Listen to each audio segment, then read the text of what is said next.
here. Can't find a receiver. The screen that I did the other night, I had to remove it. Copyright claims and stuff like that. A nice job there on the escape and scramble. First down, a 16-yard gain.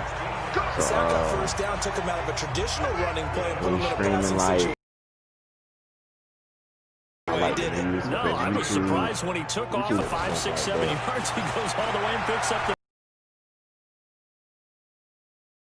He hauls it in. And he'll be taken down, but not before they work it across midfield.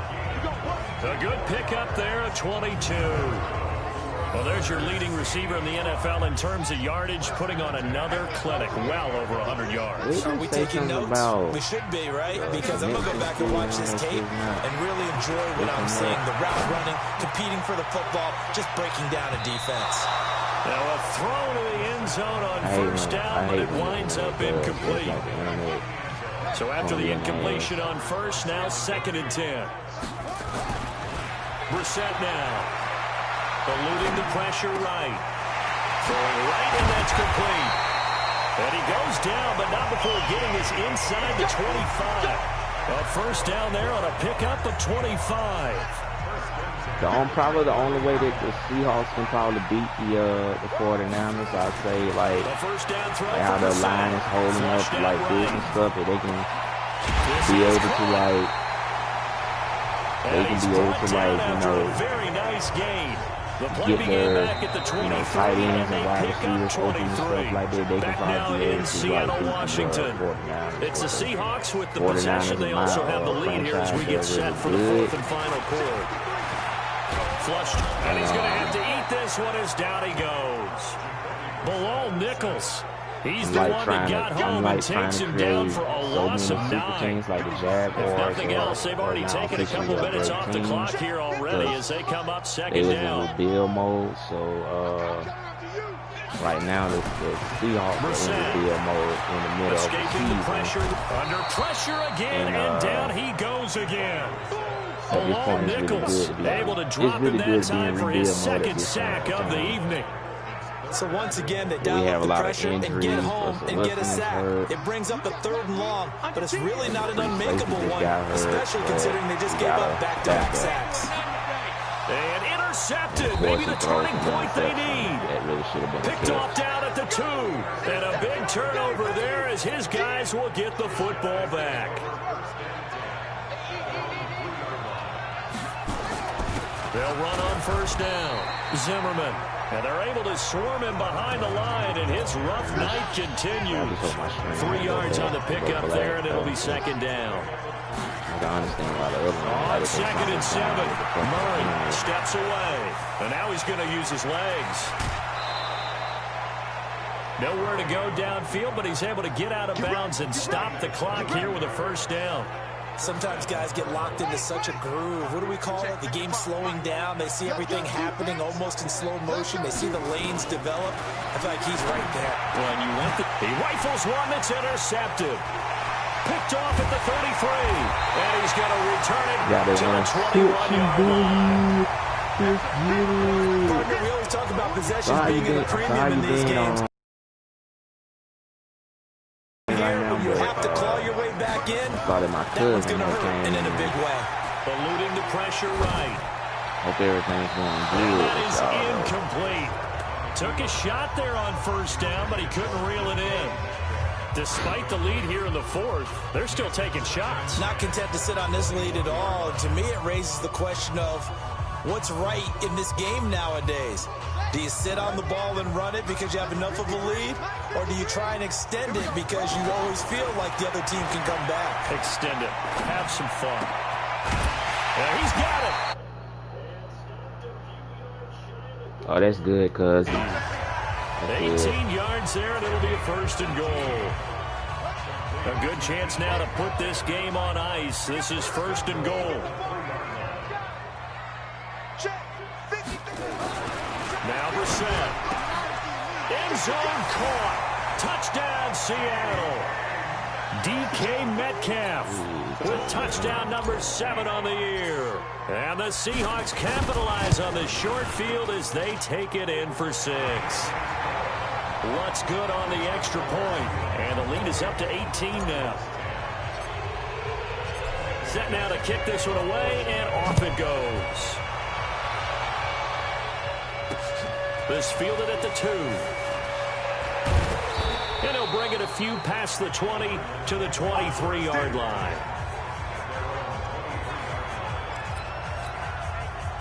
Ready to go with their next drive, and at the line, the Cardinal offense. And following the interception, just any interception, are you a little bit more cautious when you start that next drive, or no, you just throw that out there? I think you are. I don't think that there's any way you can run back out there and go, totally didn't affect me. Let's just go ahead and be loose with the football again.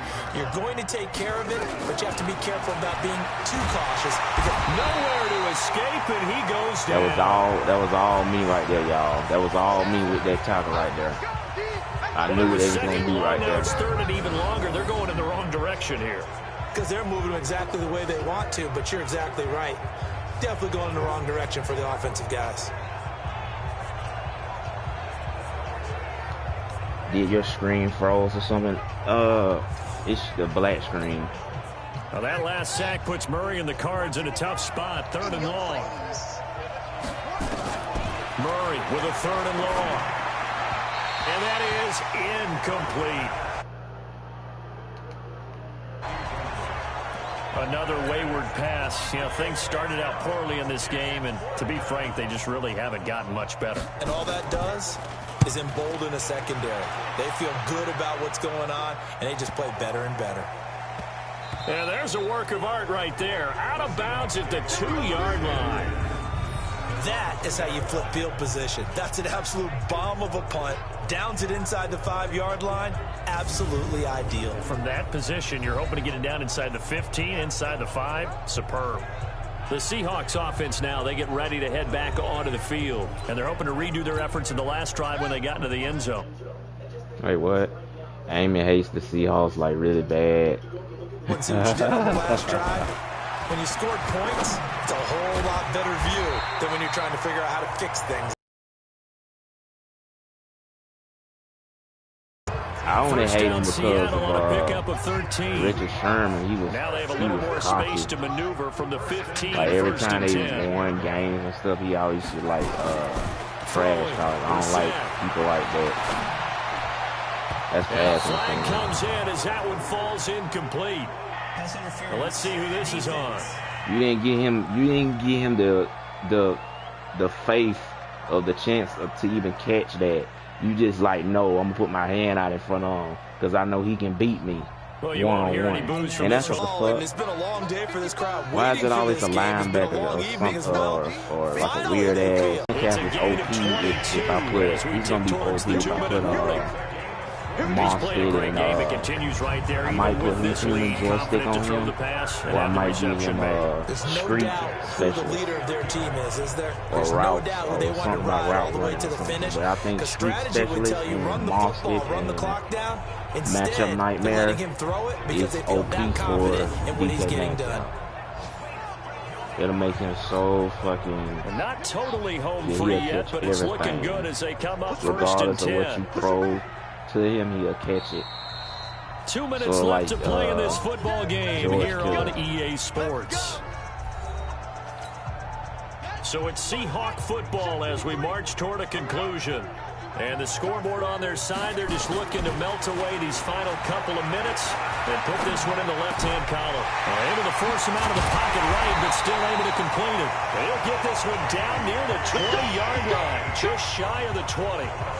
A really good pickup of 28 yards. Use my other phone and watch. And they just had another big completion there. So and I think in days going by in the NFL, you might have asked, is this a little bit of overkill? Is this rubbing it in? I don't think people feel the same way nowadays. It's the age-old argument. Then you can say on the other side, if you're going to get angry about it, stop it, right? Go ahead and stop me. I think a lot of the time they just look at it like, let's just play the game. And however it turns out, it turns out. To throw, Brissett. And he's going to go down. They sack him back right around the 30. The amount of sacks that they've absorbed in this game is absolutely extraordinary. Let's just face it. This offensive line, flat out, cannot handle this pass rush. It's been demonstrated time and time again. Forced out to his left. He'll find Metcalf.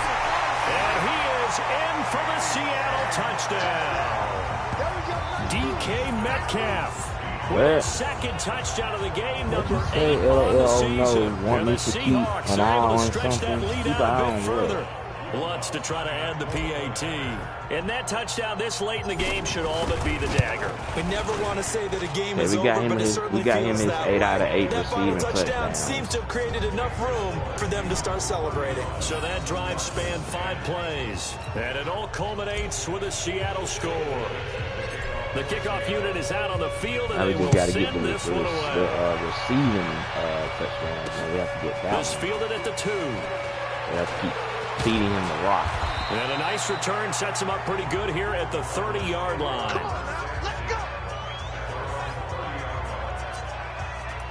And the Cardinals getting set to trot out there now. They're down big here late. I don't know. You just one last drive here for pride?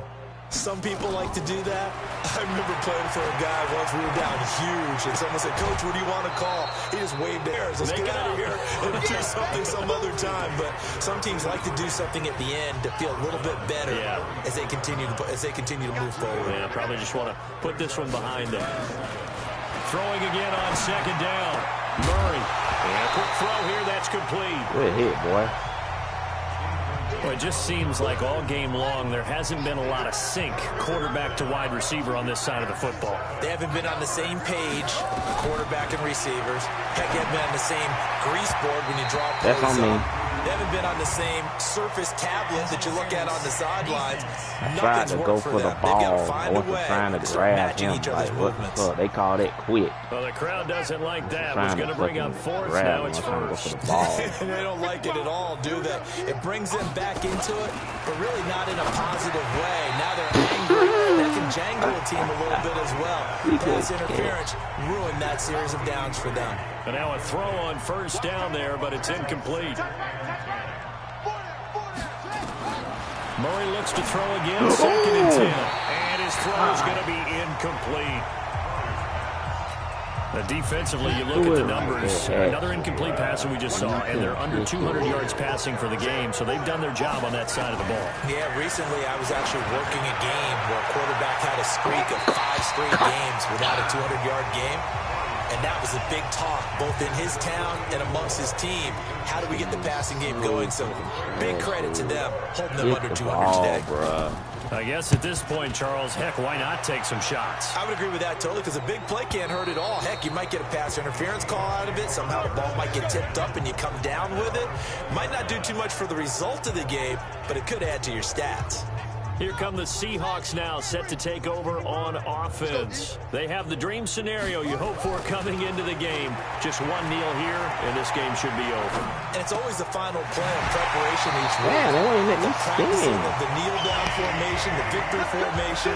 We've got a game in hand, and that's all they're going to want to do now. They'll put someone back deep just in case something goes haywire. But all in all, take the snap, kneel down, and shake hands. Yes, get out of there.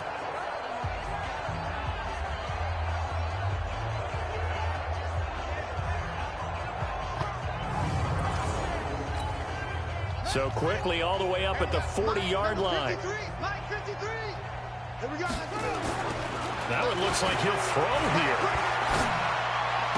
And that is incomplete. So 17 seconds now on the clock here. Metcalf once again the target, but it'll be second down. So second down and 10. Once again, no first down as the tackle's made here at the Cardinals' 44-yard line. He should be back, I believe. You can double check the injuries. DK Metcalf is a really good receiver, though. Yeah, he is a good receiver. So the victory here for Seattle. And it was their defense that really made the statement after the break. They pitched the second half shutout. The receiver, think about the team that just got vanquished. They did score in the second quarter. Do you think they thought at all that that would be their last points of the game? No, but what a second half, the adjustment, whatever they did in the locker room, it certainly worked. It certainly did, and you're exactly right. Whether it was an adjustment, whether it was just more focus on what they planned to do going in, whether they just played better, whatever it was. Because we draft this guy called Brandon. His last name is like hard to fucking pronounce. The type of receivers that Jimmy Garoppolo need is like really smart receivers, cause he's like a pocket quarterback. He likes to be protected more than like scramble. So he needs receivers that can catch and just take off. So we got Leonard Minnelli is available. So let's see who this is. It might be the defense. Okay, so we got our right end. That just came back from injuries, I believe, right here.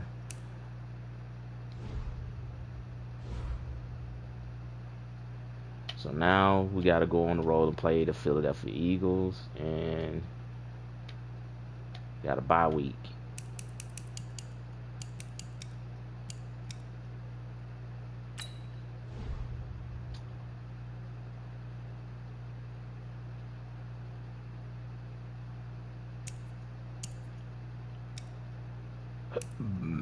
Excuse me. Okay.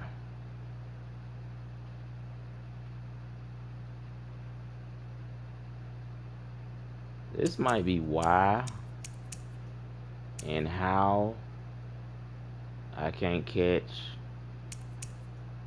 the football.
Okay. See what that. Give him a little upgrade because he's been playing pretty good for the Seahawks. So that makes him an 89. We got Hook.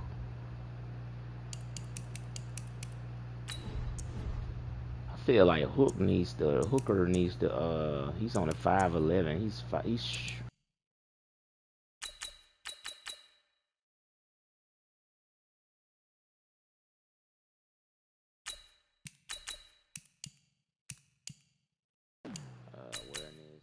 87. Catching, let's see, it could be make his catching 94. Jumping 92.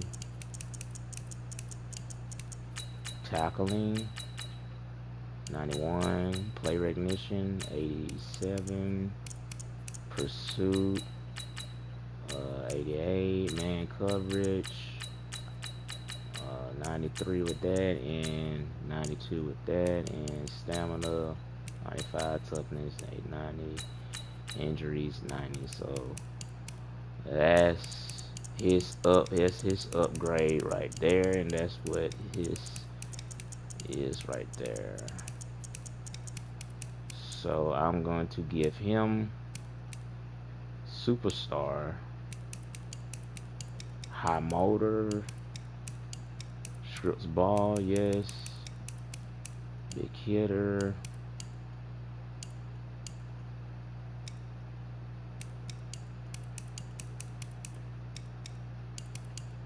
I don't know what that is.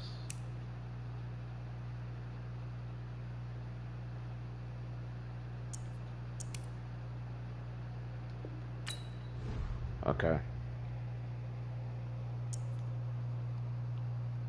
He the best wide receiver, being a rookie dude. Wait, this year he going to be the next prime.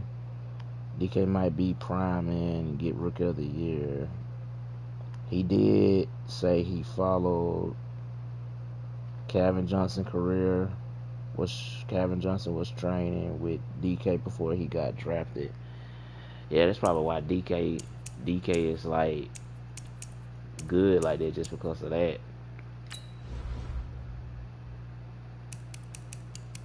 He trained with a legend.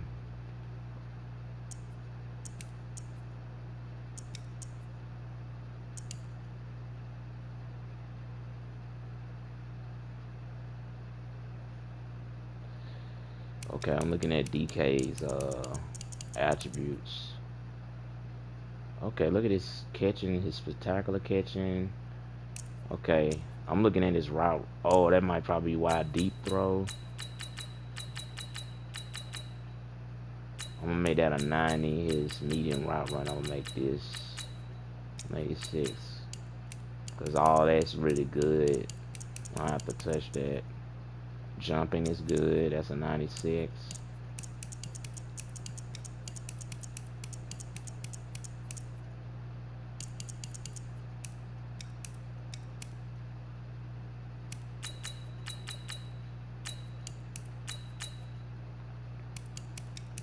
I wonder what overall he's gonna be after this. Hope he'd be like a 95 or something.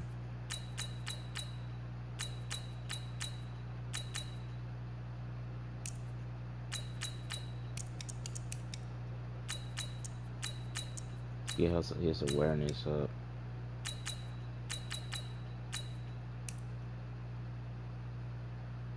You can bump his speed up a little bit.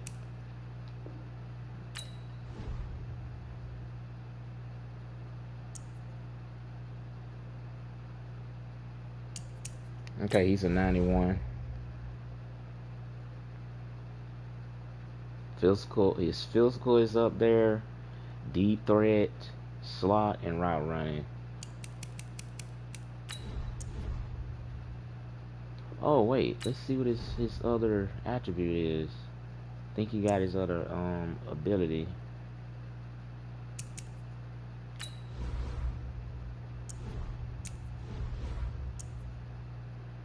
Ball carrier, he has leapfrog. Ball carriers with this ability have faster and higher hurdle. Oh, that's even more better.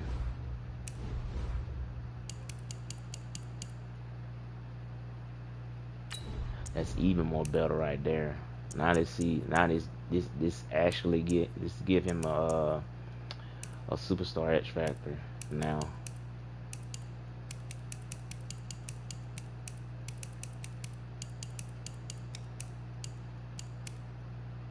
So let's see.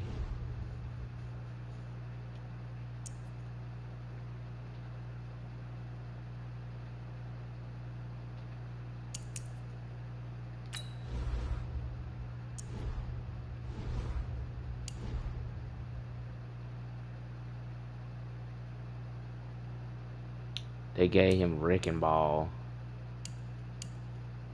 Wrecking ball runners don't avoid contact. They create it. Oh, that's gonna be crazy. Okay.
This guy gonna be so OP right here.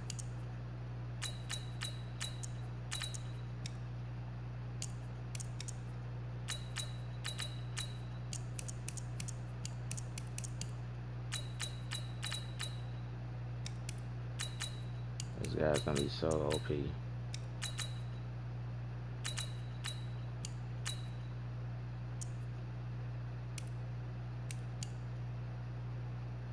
Okay, let's start out with Superstar first.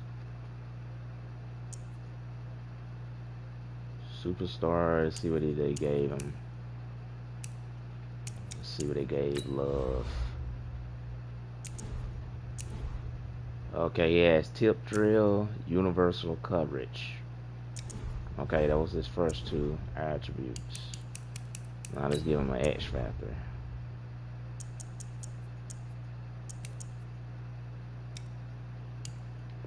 And see what attributes he has after that.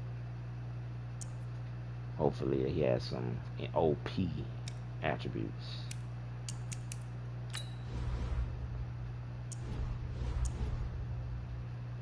Shutdown. Okay, that's perfect. That's perfect. Okay, now let's get into a game. 89 defense, 89 offense, 89 overall. That's improvement. Okay, let's play against the Eagles.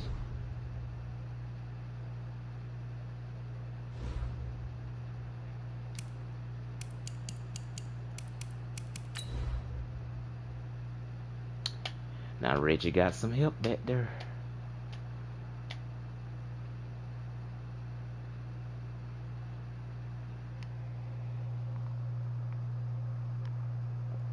And DK have the body and the size being wide receiver, and he really strong. Some people can't tackle him. What the hell, Wrecking Ball? You said, wait, he more like physical receiver, I believe. Welcome in, everybody. Yeah, that's probably why they gave him Wrecking Ball. Coach, we're just a stone's throw from the Delaware River. We've got some water to contend with ourselves. A steady rain falling at Lincoln Financial Field. Today, we've got a good Week 5 matchup in store here between the Seattle Seahawks and the Philadelphia Eagles. This will be fielded on the back line of the end zone. And no run back here. This will be a touchback, and it comes out to the 25-yard line. So now here comes the Eagles offense as they get ready to take over. They'll be led out by their 6'5" quarterback out of North Dakota State. It's Carson Wentz. He didn't have as many throws or plays in college as many of the quarterbacks that were coming out in the draft, but he maximized what he had. Ended up winning 2 national championships as a starting quarterback at North Dakota State.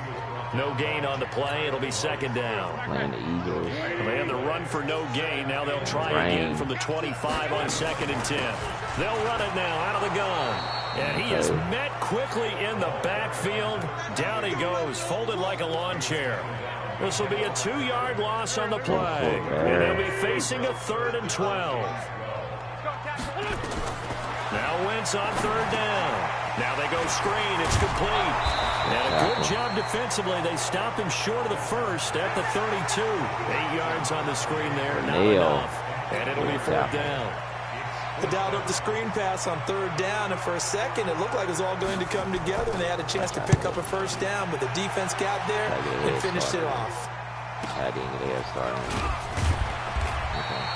It'll be a net of 40 yards following a punt of 44. Hopefully Russell comes Seahawk football first and 10. So here come the Seahawks now for their first drive. They'll be led out by their quarterback, a product of NC State. It's Jacoby Brissett.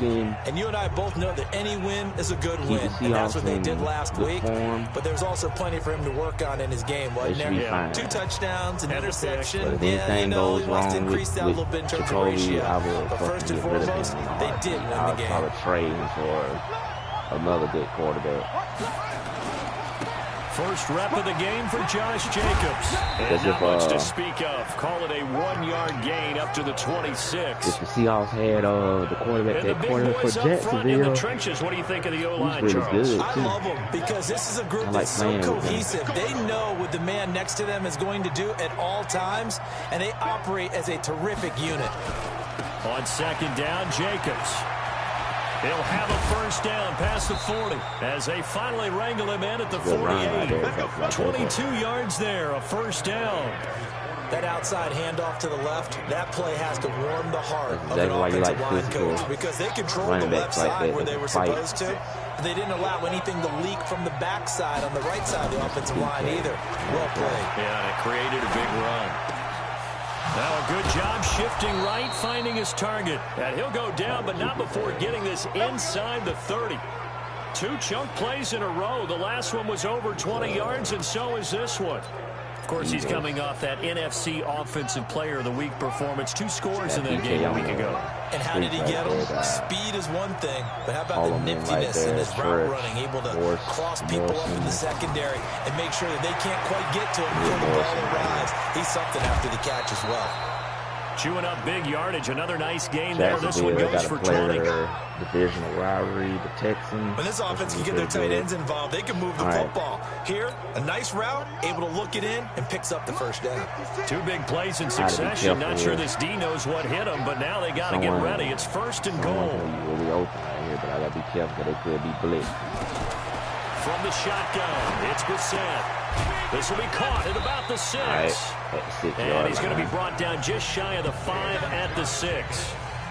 3 yards is the gain that time. Second and goal. Defensively here, you're facing a top 5 team in terms of points scored in the NFL. So when they're that high powered, you've got to find a way to hold them under 20. Because to me, that's the magic number.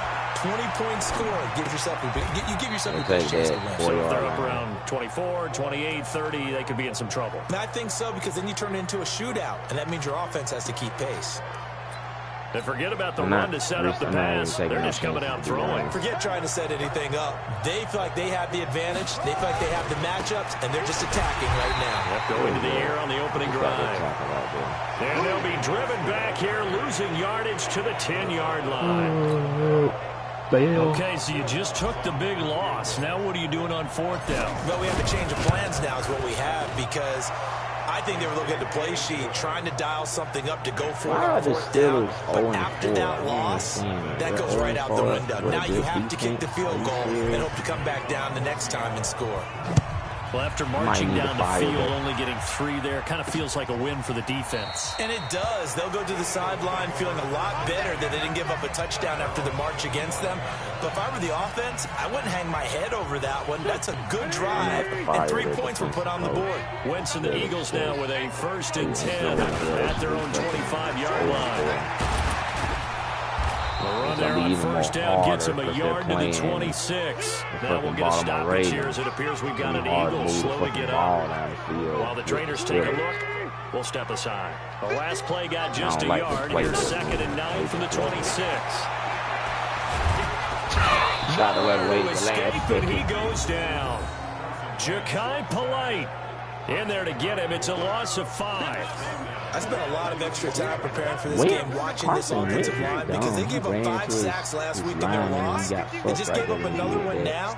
They don't seem to be working together as a cohesive unit. Right? 4 guys might have it right, but the 5th guy is giving something up. They've got to find a way to all get on the same page. Are you serious? Defense. So that one will be accepted. Now it's 1st and 10. A big mistake, especially when you factor in the personal foul yardage. Wentz going to throw. That's into the hands of his tight end, Will Dissly. And he'll be taken down, but not before he works it past the 50. 12 yards is the pickup. Good for an Eagle 1st down. Very easy. 1st and 10. Here's Wentz. Man open. It's J.J. Arcega-Whiteside. This will be stopped about 2 yards shy of the marker. 8-yard gain, 2nd and 2. Facing a 2nd and 2 after that last catch, good for 8 yards. 3-0 after 1 on EA Sports. He got brighter. Now a give right side. Stevens. And the stop here will come at the 38-yard line. They'll get 3 as the drive continues. It's a first down. So here's a 1st and 10 at the 38. Nowhere to escape, and he goes down. Ja'Kai Polite in there to get him. It's a loss of 5. Got to assume this defense will be charging again here. It's 2nd and 15. A quick throw. It's Arcega-Whiteside. They'll get 9 there as that sets them up better for 3rd down. 7th play of the drive upcoming here on 3rd and 6. From the gun, it's Wentz. That's complete to Disley, the tight end. And that play is blown up, losing yardage back at the 35. It'll be a loss of a yard, and that'll bring up 4th down. Well, I know it goes against the instincts of the person catching the ball because all you're ever taught is catch the football, don't drop it. But drop it there. Yeah, in that situation, dropping it would have been better. End up losing yardage, even though they completed the pass. As good as a sack. Yeah, how about that? Although they won't get the same credit for it, and it won't help them at contract time. Good field position to start the drive after the missed field goal. Here's 1st down from the 42. Flushed out right. This one into the hands of Metcalf. And able to rip off a big chunk of yardage before being dropped inside the 40. Just like that, a pickup of 20 on their first play from scrimmage. Brissett to throw on first. Flush to his right. Throws right side, and that's complete. And they'll wind up getting this one all the way down inside the 20.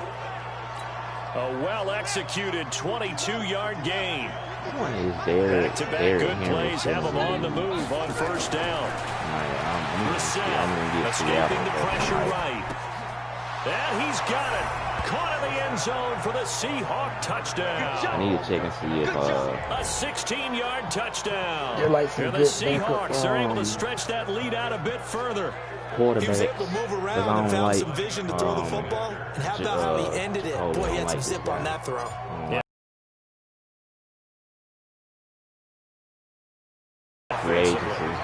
A good hold in these wet conditions. The point after is up and good. And the lead grows to 10-0. The drive there only spanning 3 plays. And the Seahawks capping it off with a touchdown. The kickoff team on the field now as they will send this one away. Defense. This is fielded at the goal line. Russell Wilson is more important. And it's a pretty good return here as he'll get it up to the 29-yard line.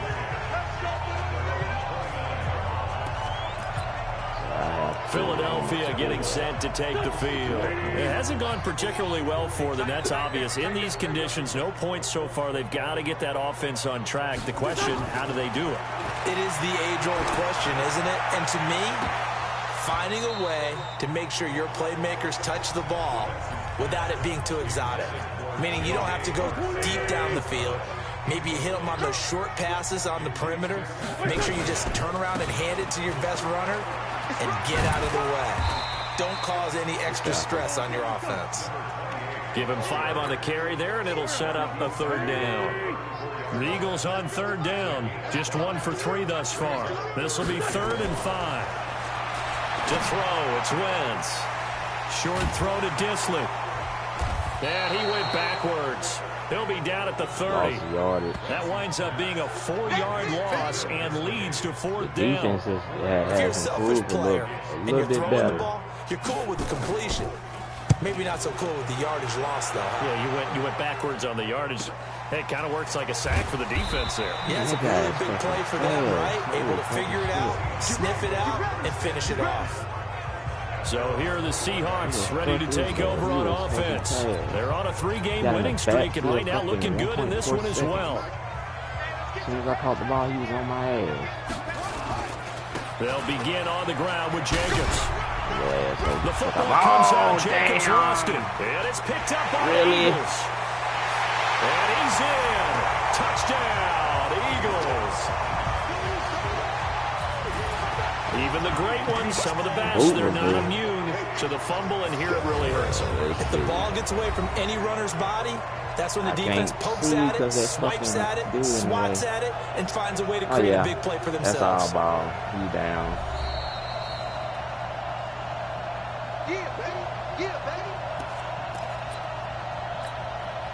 Nice Coming try, to the man. line here to begin their next drive, the Seahawks offense. And thus far, the weather has not slowed this offense down one bit. They've looked good so far in the first half. They certainly have. And think back to our meeting with the head coach. And we asked him, because we saw the forecast for this game, didn't we? We said, hey, have you prepared for this? And he talked about the different drills that they've done in adverse conditions, the wet ball drills, things of that nature.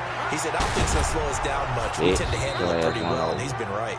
And they'll get it up just short of the 45 People at the 44. complain about the fucking protecting the ball. It's a gain of 12, first down, What I hate Seahawks. is when you got a chance to intercept the ball. It doesn't give you the animation for it. It's Jacobs. And it's really stupid. And they went the wrong way there. Like Losing yardage back at the 43-yard line.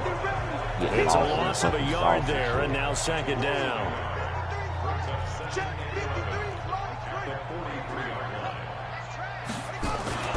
They go play action with Brissett. Going for Metcalf on the deep ball. It's caught at the 10. What a fucking catch. A big play there just before halftime. 49 That yards. is why you love DK Metcalf. What a fucking catch. So we reach halftime here in a 10-point game. As we'll get you down the coast to Orlando for Jonathan Coachman at REA Sports Halftime Report. Coach, we now proceed to the start of the second half. Holy shit.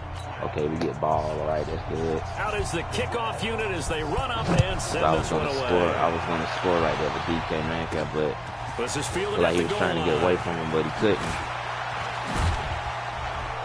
He's going to be stopped here with a penalty marker on the field. Personal foul. I'm not sure what this is about. Defense. They a little too physical. Charles, I know it's hard when live They bullets trying are to be flying, but physical you and it's not cannot working keep out. your hand up around the face mask area. It is absolutely inexcusable nowadays. We talk about target areas all the time. You have to aim lower so that your hand doesn't get involved in the face mask. Throwing to start the drive, but that one incomplete. Metcalf once again the target, and it's second down. An incomplete pass on first down. That leads to a 2nd and 10. Eluding the pressure right. Oh, you saw that one coming. It's intercepted. Thrown back across his body. Picked off at the 40. And the return stops just a few yards shy of midfield. They'll spot the ball at the 47-yard line. The Eagles in good position to start out as they come up 1st and 10 on their side of midfield at the 47. Throwing on first down, but this one winds up to be incomplete. We have not seen a whole lot of wide-open receivers. Everything seemingly has been contested. And that's another nice job there to force an incompletion. They've been very cohesive, knowing each other's moves all game long, and they've been on the spot just about every time. And they've held them in check on the scoreboard. This offense in desperate need of a conversion as they come up on 3rd down. Nowhere to escape, and he goes down. All right. Yeah, he just returned back for injuries. You never want to give up a sack. From the O-line's perspective, they hate it for several reasons, especially because they felt like they let little brother down back there in the pocket. Oh, no doubt. They have a ton of pride, and they go into every job wanting to keep that guy clean. They want that uniform with no grass stains, no dirt, nothing on it. But it's really, really difficult. You're talking about some terrific athletes who are trying to put him on the ground. Here we go. Here we go. Here we go. The Seattle offense now set to come back out on the field. We have not seen much on offense from either side. These last few drives, it has been a struggle, hasn't it? Totally, and you're thinking to yourself right now, if you're on offense trying to get things figured out, okay, we self-scout every week in our game plan. How many things do we do at certain times? What are our tendencies? Time to go to some of those tendency breakers and try and create some offense. They always have those in their back pocket, don't they? You have to, and if you don't keep abreast of what you're doing, you lock into a rhythm and make it easy for the opposition. Looking for tendency breakers right now. And he'll be corralled well upfield right around the 40-yard line. 22 yards there, a first down. Fine, They're going to give me that animation at some point where he can just break free on the catch. They're going to give it to him. The first down throw for Brissett. Into heavy traffic, and it's intercepted. The flag on the offense. He's picked off just shy of midfield, and he returns it into enemy territory down to the 45-yard line. Illegal man downfield. And why not? Just go ahead and let the play stand, and they'll take that. What the fuck? Illegal man downfield. Okay. Okay, gang. They'll run it now out of the gun. And he'll lose yardage here. Back at the 47. That's going to go as a loss of 2, and it'll be second down. For the opening play, the drive goes backwards. Now they'll come up on 2nd and 12. They'll keep it on the ground. Damn, I tried to grab Dupree. I'm a bit a little ass down. So they get half of what they needed. It'll be 3rd and 6 upcoming.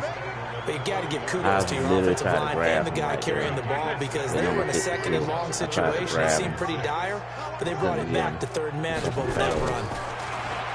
Throwing his Wentz. He's got his man on the crossing route. Ball should have came out. And he's got this down almost to the 20 before he's dropped. They call it a gain of 19, and it moves the chains.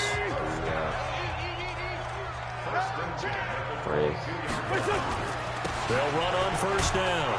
Dupree, and they're going to get him behind the line yet again as his nightmare afternoon continues. Call it no gain on the play, and it'll be 2nd down. Y'all not going to be... We're going to have success on the run game neither. We ain't fucking having it. Throwing on 2nd down. Wentz. Ain't fun. Quick hitter here. It's complete. Ain't fun. Y'all can't do shit on offense. And it'll be 3rd down. Ain't fun. This offense in desperate need of a conversion as they come up on 3rd down. Working from the gun. Wentz. Ooh. It's going to be caught for an Eagles touchdown. Almost big though, too. From 21 yards away, as they are now just an extra point away from making this a 3-point game. And when the quarterback drops and has a guy that wide open in the end zone, his eyes have to get just as big as grapefruits. Oh, without a doubt. And this is the easiest throw you're going to get, and you're going to get the benefit of a touchdown on top of it. Make that throw. So just a 3-point game now as they send this one away. This is taken at his 4. And a good return as he'll be stopped just shy of the 30-yard line.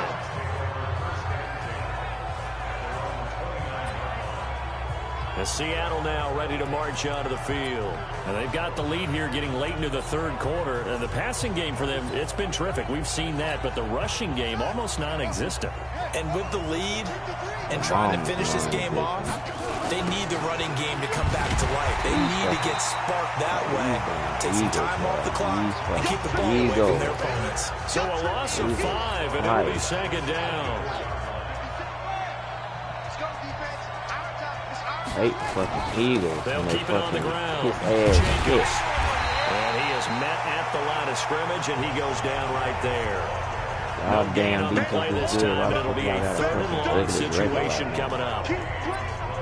I would think as a play caller, you want to look for some quick hitters to your tight end. Any type of a route to replace where that linebacker was. Because when you saw the speed with which he reacted and stuffed that play, maybe use that speed against him in the future. Cowboys are better than Catch is made by Metcalf. And he is taken down deep in Philadelphia territory. They're able to convert on 3rd down, and that sets up a 1st and goal. Excellent execution, and now they're set up nicely. Are they ever? Red zone?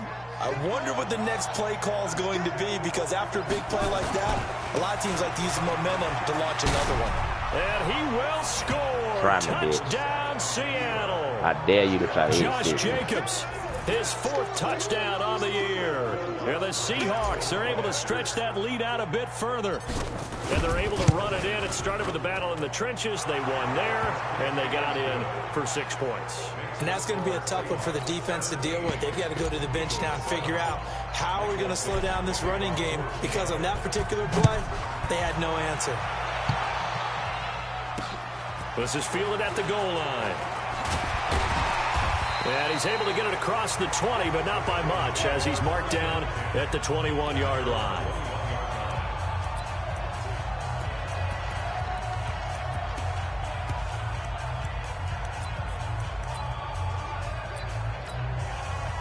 The Eagles offense set to begin their next drive. And here we are almost through 3 quarters of play. Has not really found any kind of rhythm. Put it mildly, because they're not even over 100 in the air. They've got to get their timing back.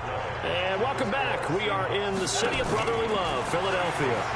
It's the Eagles behind on the scoreboard, but with the football here as we start the... And he can't get rid of it. He's taken down. One for me.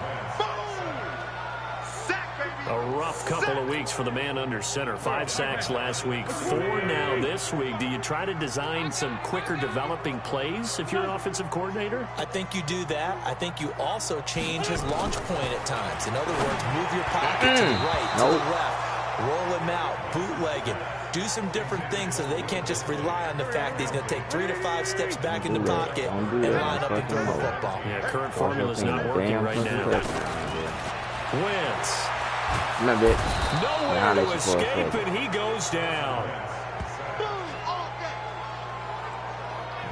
Brandon, I think you understand the type of afternoon this offensive line is having. It is a long one for them. Long for you to spend it with me. Long for them trying to block those guys. They've given up a whole lot of sacks, and the speed and quickness of that defensive line is eating them alive. Now they go for it on 4th, but this one is going to wind up incomplete. The Eagles unable to convert there on 4th. And the Seahawks, they'll get the football back in outstanding field position. So they really needed points here. A 2-score game could not come away with anything there on 4th. And while we know they're a little bit discouraged here, they can't check out of this game. You and I have called a good number of games over the course of our career where we've seen these types of situations. Teams get the ball back, and that miracle does occur. So they can't let that dream go just yet. They have to get stout on defense here. Yeah, right now really hoping for a turnover. And he's able to work it here to the 8-yard line. 7 yards on the pickup there, and now they've got it 1st and goal. A good chance now to put this game on ice. This is 1st and goal. Here's Jacobs. And they'll get this from the 8 to the 5. Pickup of 3. I think you'd have to say defensively, these guys are doing their job pretty well, right? Yeah, we talked about them holding them under 20 points, right, on defense. And they've done that. They've held them. The problem is their own offense hasn't answered their challenge, which was to score more. Yeah, exactly. I remember you saying magic number was right around 20, and the offense has been the issue. You're right. Brandon, it's clearly a running situation. You're up in the fourth quarter. They're going to have to stack the box and make it difficult for them to move the ball. Made it very difficult right there. Now they need to repeat that effort. Yeah, bring 7, 8, 9, whatever it's going to take to slow them down. Buying time to his left. An 11-yard touchdown. Yeah, the Seahawks are able to stretch that lead out a bit further. No surprise there, 3rd and goal down here. That's where they're going to look for their tight end. Yeah, you want that big guy running his routes because it doesn't matter who they cover him with. If it's another big guy, he might use his bulk against him. If it's a shorter defender, he might go over the top. Either way, you tend to find a little bit of a mismatch in that area. So with the missed PAT in his rearview mirror, he goes back out to kick this one off. This will be fielded on the back line of the end zone. And no run back here. This will be a touchback, and it comes out to the 25-yard line. Here's the Philadelphia offensive unit now as they head out to take over possession. And last time they were very fortunate, this offense. They went for it on 4th, turned it over in their own territory, but the other guys held up. They didn't give up any points. So how about into heavy traffic, and it's intercepted. He's picked off at his own 46. And they take possession 2 yards away from midfield at the 48-yard line. My fucking trap. Yes, play right into my trap. Okay. Now I know how to fucking trick people now. Play right into my on trap. 1st down, it's Jacobs. And I think the ball's out. How you keep losing the ball? Eagles.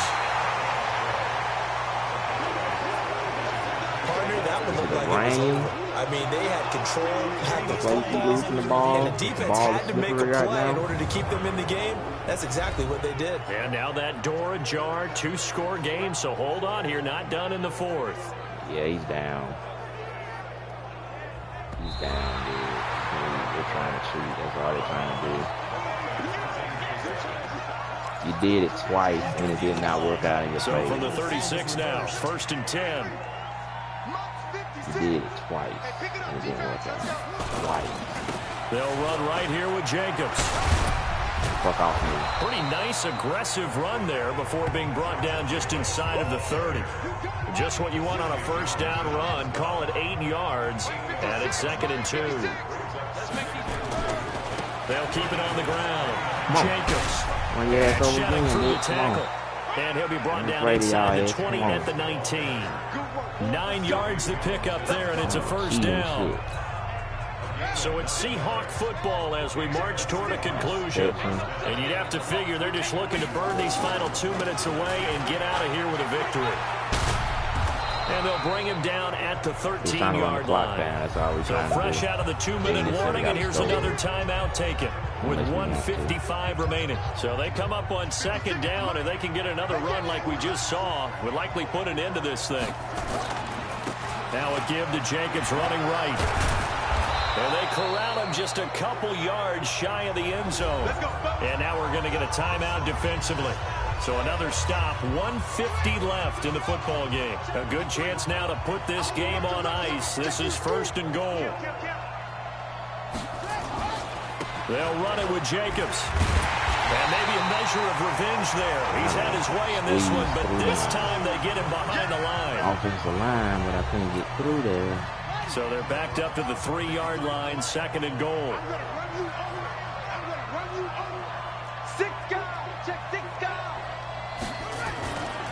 They'll try to run this one in.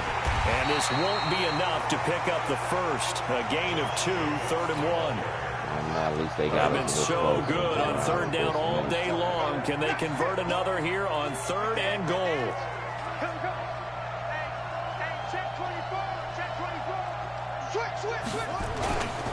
They'll run with Jacobs.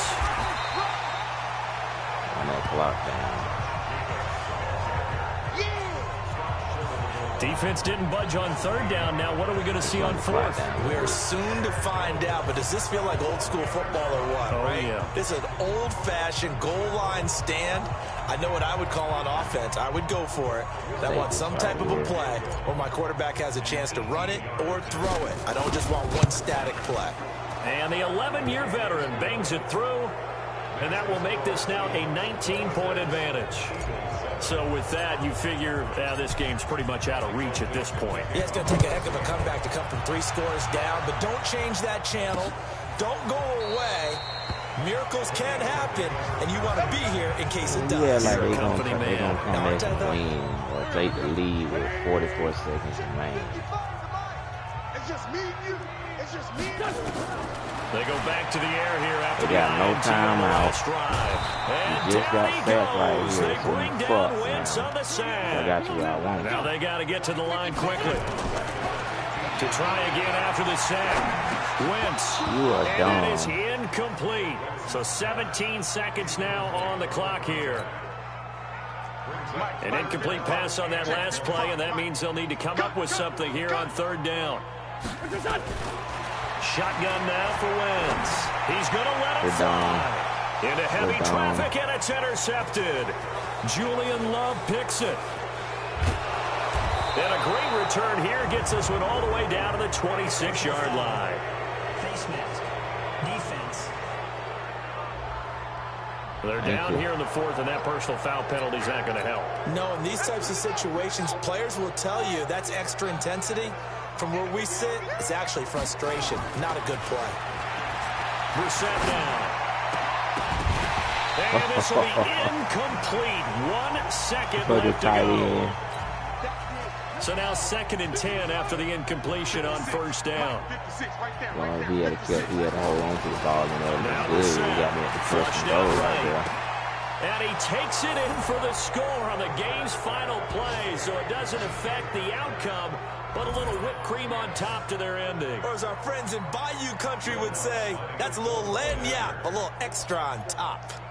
Well, I've got to laugh here, and I really don't want to because the old school in me is not happy about this score this late, not necessary.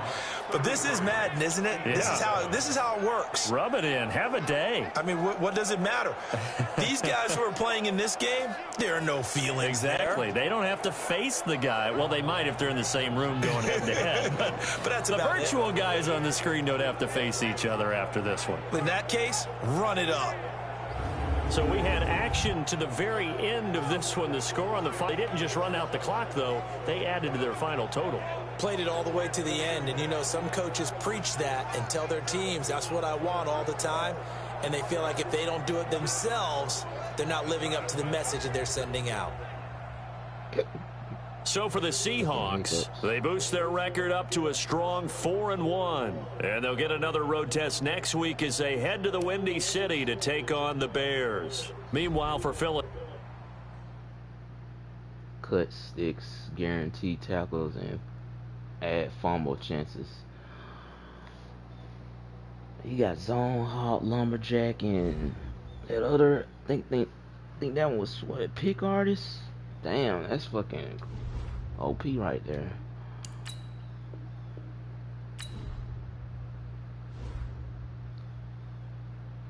Okay, where's the contract thing? Okay, let's do the contracts. Sign Russell Wilson.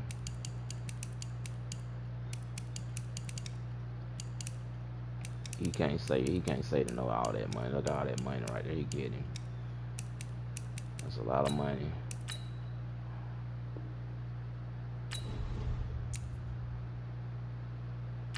Right tackle.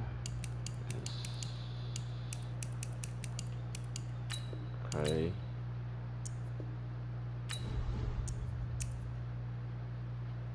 Jacoby Brisket is not interested in signing. Okay, so that's good. So I got an idea. I'm gonna do something interesting right here. Sign back our tight end. Not interested. Not interested. Okay, let's sign back him. That seems like that should be worth it. Okay. Kicker.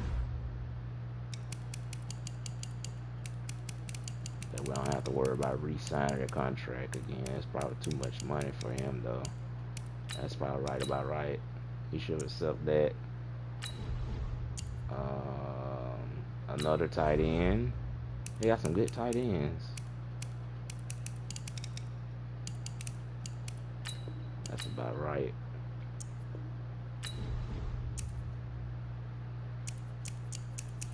Okay, so he's not interested. He's not interested. He's not.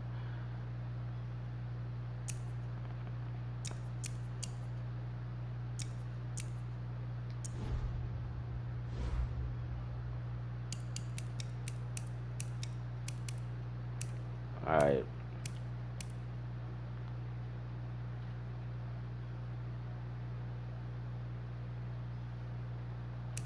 I'm gonna try to trade.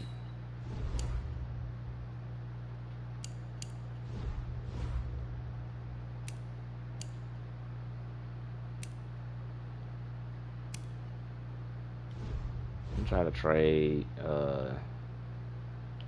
Jacoby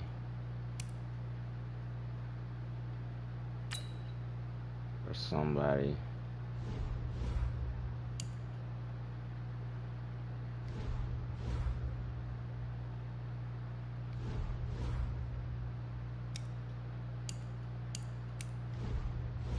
Who the Bengals got?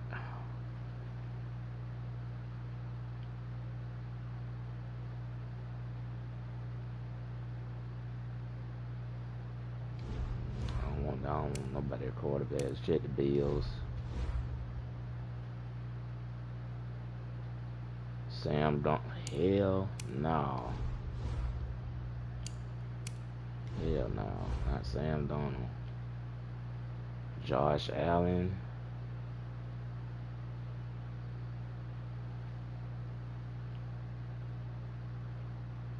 Andrew Luck. He got Prescott. What the fuck? He got Prescott.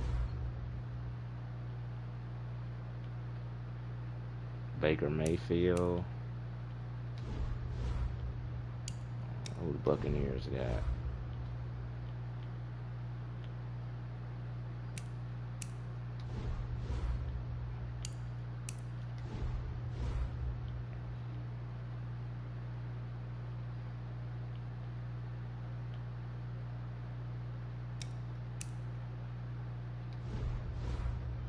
I don't know which quarterback to trade for. I'm just trying to get rid of him because he's getting on my nerves.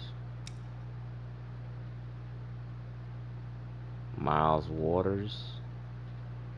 Will they give us Miles Waters? Let's see.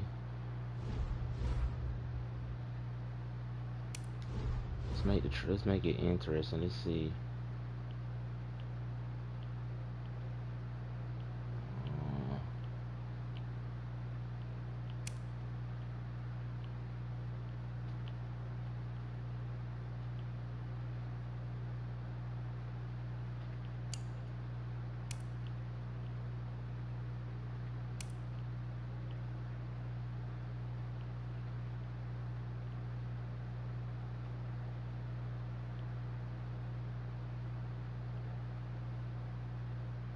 See who we can trade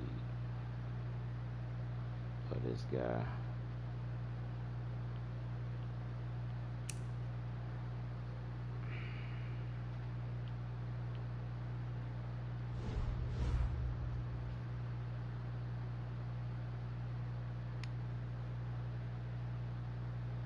That guy fits our scheme fit, and that guy fits their scheme fit. Let's see.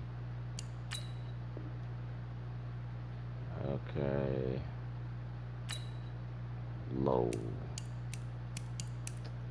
Gotta try something. So they got a first round pick in here. Let's try that one.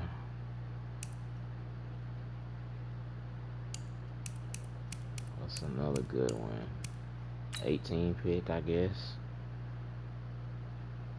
Let's see if they're interested now.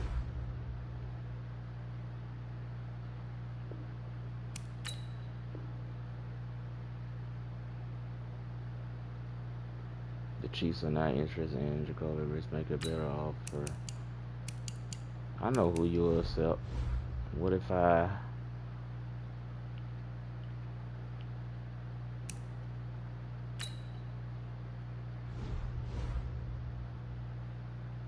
try this.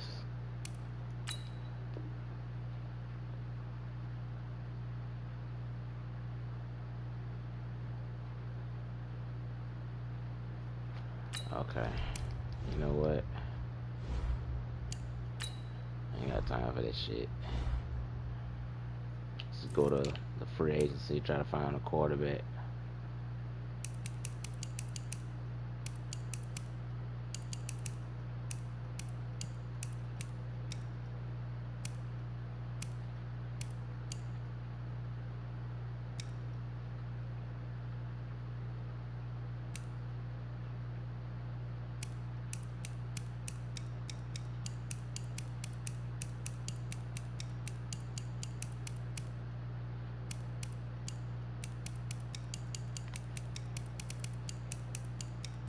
Trying to keep, let's see, throw, short throw.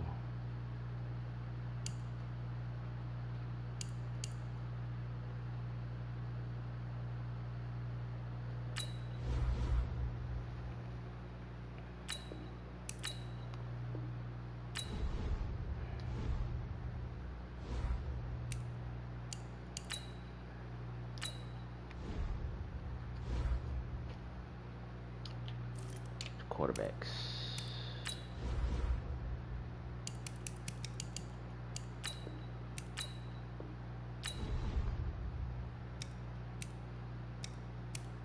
Okay, we got rid of him. Stanley Murphy. Who should we upgrade? Should we upgrade Stanley or should we upgrade? I'll upgrade this guy right here. We ain't gonna make him too crazy, but we're gonna give him an upgrade that's just right. Acceleration. I'm gonna make that 89. Speed, I'm gonna make this 89 also. Agility, dash, strength, awareness. Yeah, that. Throw power. Short throw. Deep throw. Let's make it 96. Throw on the run. Make that about 95. Throw on the pressure. Yeah, we'll make that 94. Break set. We ain't feel like that.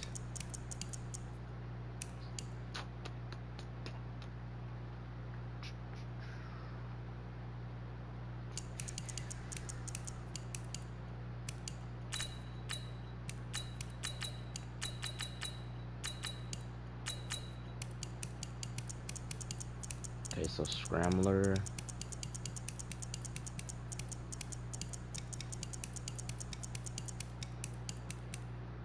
Scrambler is like upgraded speed.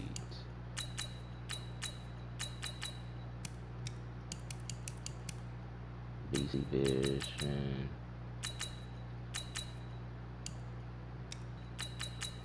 Does that help with anything? I don't think.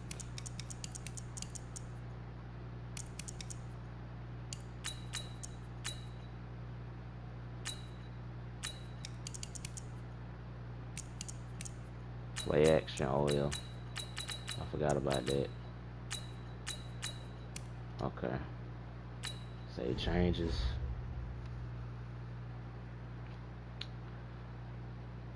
Okay.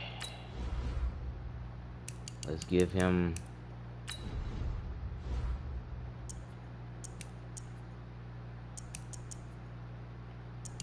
an X Factor. Not X Factor, but Superstar.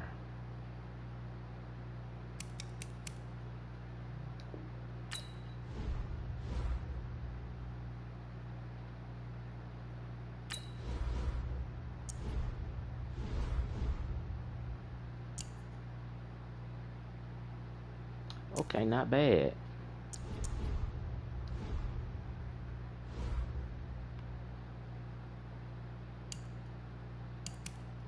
Let's see where the Seahawks are ranked.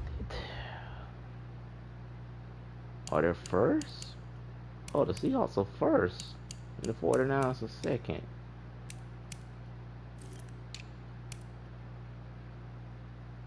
Jaguars are number 1 in defense and 49ers are second.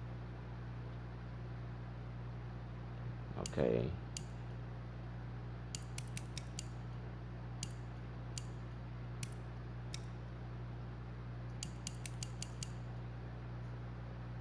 That's scary. The Falcons, Giants. Where the Seahawks at? They're way down here.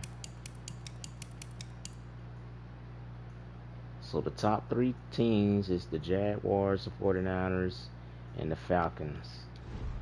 You gotta watch out for their defense.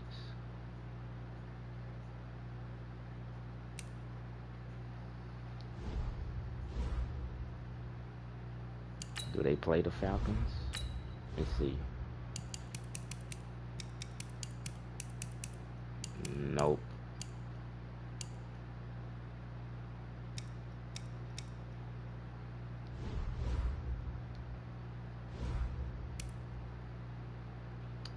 Simulate to the next game.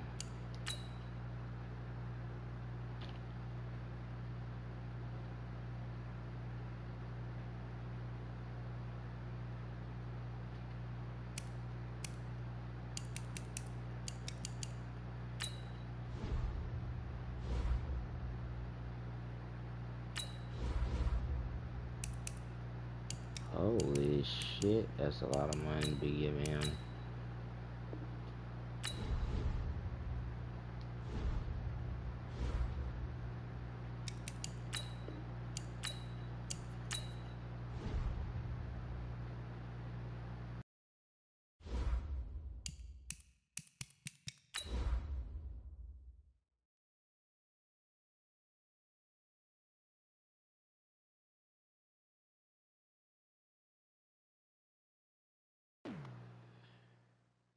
job on the road.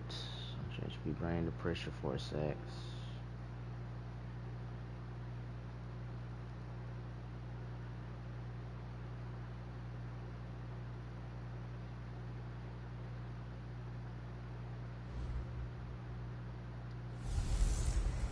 Hey, everybody, it's the coach. This is... Just a beautiful afternoon for football, Coach. They say summer is the time to live in Chicago. Well, that's extended into autumn as we are ready to roll under blue skies at Soldier Field. Today, we've got a Week 6 matchup for you here between the Seattle Seahawks and the Chicago Bears. And he'll wind up about 4 yards shy of where he would have been if he had taken a knee, as they'll start at the 21-yard line. Quarterback. We got rid of that other quarterback. We need a young quarterback. Murphy now, throwing on first down. Flush to his right. That's complete to DK Metcalf. The 30. Past the 20, and all the way in, touchdown Seattle. DK Metcalf, 79 yards, as his guys are able to strike first here in this opening quarter. That is a quick strike, one play all the way to the house. You know, the pass was fine, but that run after the catch, impressive. An absolute horrible time. Of course, any time like this is a horrible time for a defensive breakdown. But where's the tackling? Where were the safeties? You don't expect him to catch the ball, and next thing you know, he's running into the goalpost this early in the game. That's not supposed to happen. Fielded about a yard deep. And he'll be brought down at the 23, make it the 24-yard line. So here are the Bears now for their opening drive. They'll be led out by their quarterback who grew up just outside of Cleveland on Lake Erie, Mitchell Trubisky. And the tendency for most of these guys is to want to match things right away because they have a lot of confidence in their talent, too. They just saw a big strike against their team, and you know they're thinking to themselves, I can get this back right now on one play. Well, if it's there, you take it. But otherwise, just go ahead and calm your team down. Run the offense, get things going, and see how things settle in. Looking to find a lane, but he can't. Reined in at the line of scrimmage. Maybe a gain of a yard that time, but yeah, from the spot, actually no gain. So 3rd and long. On 3rd down, Trubisky. And he's got Miller. And he'll get this one way up just shy of the 45-yard line. Last play, they got stuffed at the line. Different story here, over 20 yards. I know at the end of games, coaches always tell us that no one play won or lost a game. But this seems pretty important early, doesn't it? Their ability to pick up that first down on 3rd down, I thought that was key. So you're already in the hole after the touchdown on the other side. How will you respond? We talk about that a lot, and they responded pretty well there. You go 3 and out, I think you give up a lot of momentum. You get down 2 scores, could be an entirely different game. So they've got a nice drive going now. They're in good shape. What's interesting to me is they're also in that spot of the field where you would take a shot. Do you change that up just because you're down a touchdown? So from Seahawk territory now, it's 1st and 10 at the 45-yard line. Now a throw left sideline here is complete. That throw good for 4. It's 2nd down. 4 yards on that last completion, so that sets up 2nd and 6. They'll run on 2nd down with Cohen. And the lane closes up quickly as he'll get about 3 down to the 38. A good chance this is 4-down territory if they're unable to convert.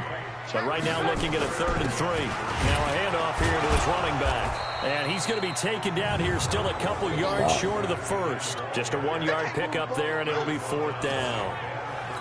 But forget knowing where the first down line was. This defense created their own line of scrimmage. They won every battle up front. And a lot of times that is one-on-one. And if you win your one-on-ones enough times, your defense is going to be pretty good. They had more people to the football and snuffed out the play. Charles, 54 yards. I'm surprised that came up short. I would agree with that one because normally, if he misses, it's accuracy, not length. Because he has plenty of leg for that. But maybe it's like I hit my golf shot, you know? Maybe it's like my wedge.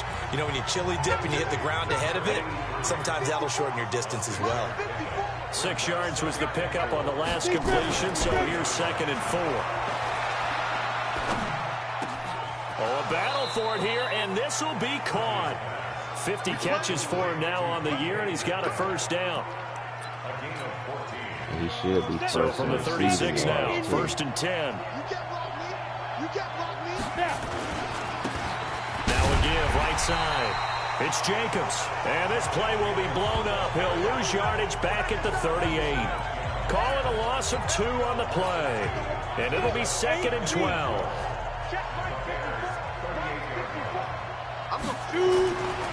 Now Murphy to throw on 2nd down. He'll find Metcalf. And they're going to be set up down around the 15-yard line. 23 yards the pickup there. On that catch, he's already eclipsed 100 yards here in the first quarter. Charles, he's on pace for over 400. And playing with great confidence, isn't he? I think he probably had it coming into the game, and now that he's really come out of the gate this strongly, how'd you like to be in the huddle with him right now?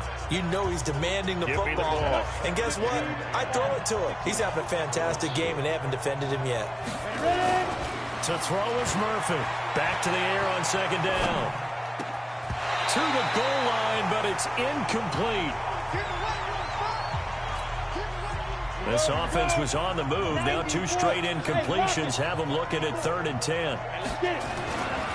Looking to throw. Murphy. And it's caught. And he couldn't quite get there. Tackled down at the 1. They're able to convert on 3rd down, and that sets up a 1st and goal. I think a lot of people ask the same question all the time. Why do we see so many slants in the red zone? Well, the windows are tighter. Everything's more condensed. It has to be quicker. And he will take this one in for the Seattle touchdown. Josh Jacobs, his 5th touchdown now on the year. And the Seahawks are able to stretch that lead out a bit further. And there you go. Nothing really too complex. Block, keep to your assignments, let them run it in. They did it. Fundamental football. Good blocking, beats good tackling on that play. End result, touchdown. Fielded about a yard deep. And he'll take this across the 25. A couple extra yards up to the 27-yard line. And now Chicago getting ready to go as they take the field. Last time out, they had that long 50-plus yard field goal that they missed. And I'm sure on their sideline they're thinking to themselves, okay, do we still want to try one if we're in that position again? And I would dare say that the answer would be yes. They're going to have a lot of confidence in their kicker. But just to be on the safe side, I'm sure they told their offensive guys, can we get a little bit closer this time? Closer. Yeah, you know, I'd rather get in the end zone first and foremost. But if all else fails, less of a field goal attempt for him. He lost 2 there, and it's 3rd down. Plays like we just saw there, that's why they're up right now. And the defense, they're doing their job. Yeah, it starts with the guys up front. So when you talk with GMs who are putting together a team, a lot of them say we're going to build from the inside out, because if you control the line of scrimmage, you control the rest of the ball game, and that's what we're seeing here. They're actually playing in the offense's backfield, not necessarily just playing at the line of scrimmage. One hallmark of good defenses is understanding the game, understanding immediately in the secondary after catches. I think we just saw that on display right there. Got to him before he ever had a chance to think about turning it upfield. Got to check and see which game he'll be 3 back. times in the loss last week as he sends this one away. 47 yards on the punt that time, just 1 yard on the return. And out will come the offense as they take over.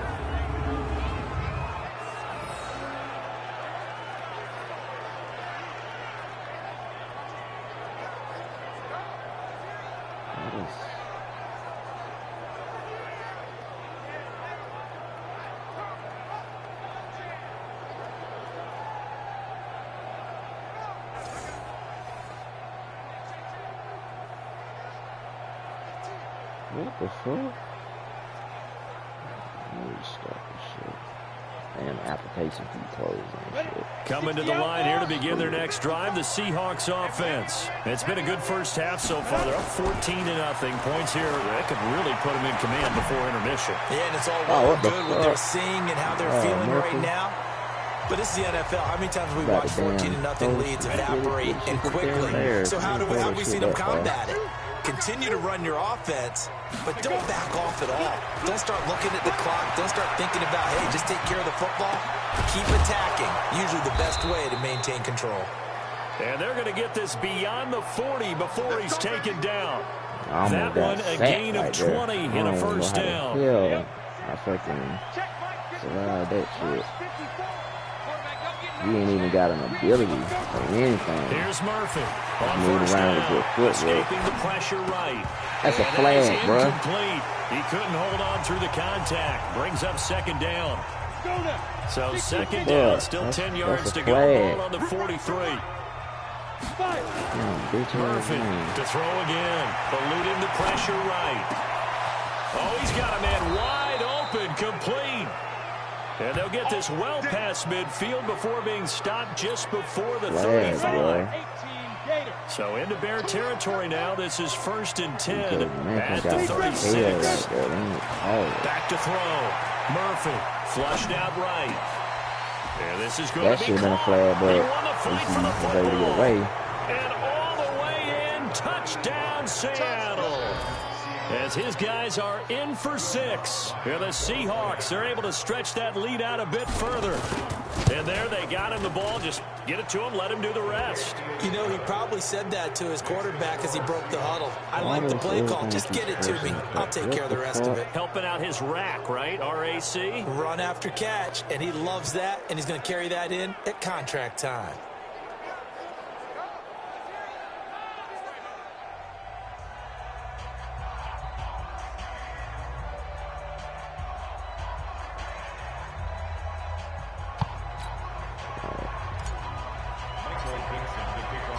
Set now to kick this one away, and off it goes.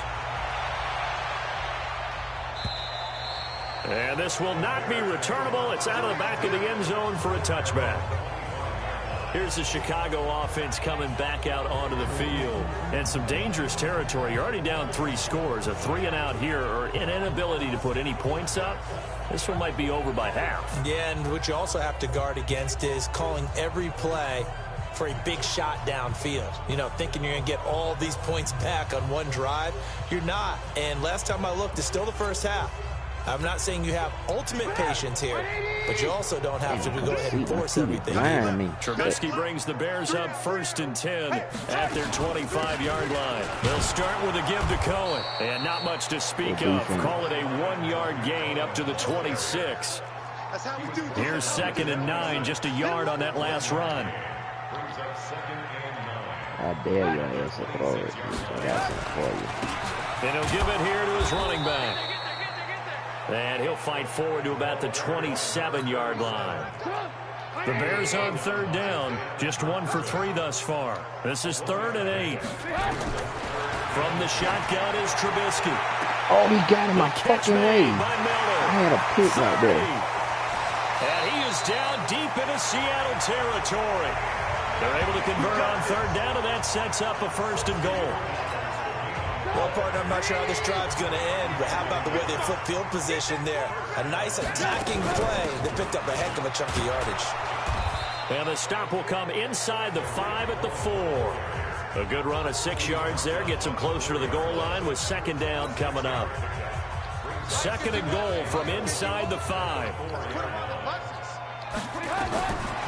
Trubisky will throw. Now Trubisky lost the football. So it goes as a fumble, but the key thing, not a fumble loss. Yeah, that stat's big, isn't it? I mean, I remember watching teams play. The ball might be on the ground a number of times during the game, but the other team doesn't get it. That's a huge difference in the ball game. And in this case, they were able to retain possession. That pass play good for 7, but it still brings up a 4th and goal. And this one is right through. 2nd quarter action with 1:59 remaining.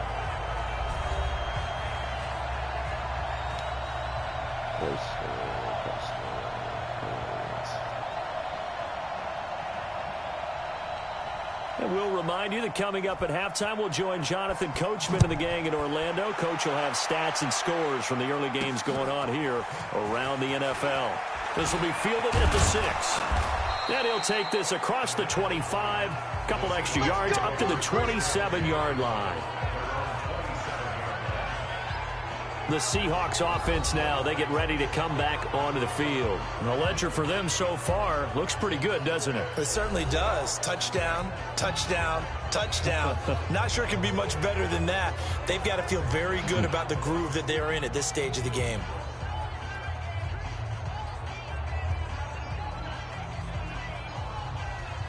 All right.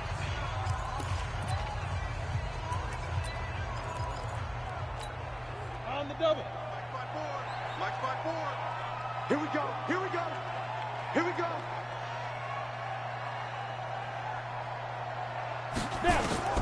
Murphy now on 1st and 10. Steps away to his left. Going for Metcalf on the deep ball. And that will be incomplete. Would have been a big hitter if they had connected. Instead, it's 2nd down. 2nd and 10 now from the 27. Now Murphy throwing again. Flush to his right. And he can't find anywhere to go with it. And he goes down. Now the Bears going to call the first of their timeouts as they'll talk it over here before what will be an important 3rd down. Ready, set. With the come on. Go. Go. Hey, shoot. Check, check, check, check. 58, come on. 58, come on. To throw is Murphy. From the gun, he'll throw. Well, the pressure too great, and he goes down once more. Now the Bears going to use the...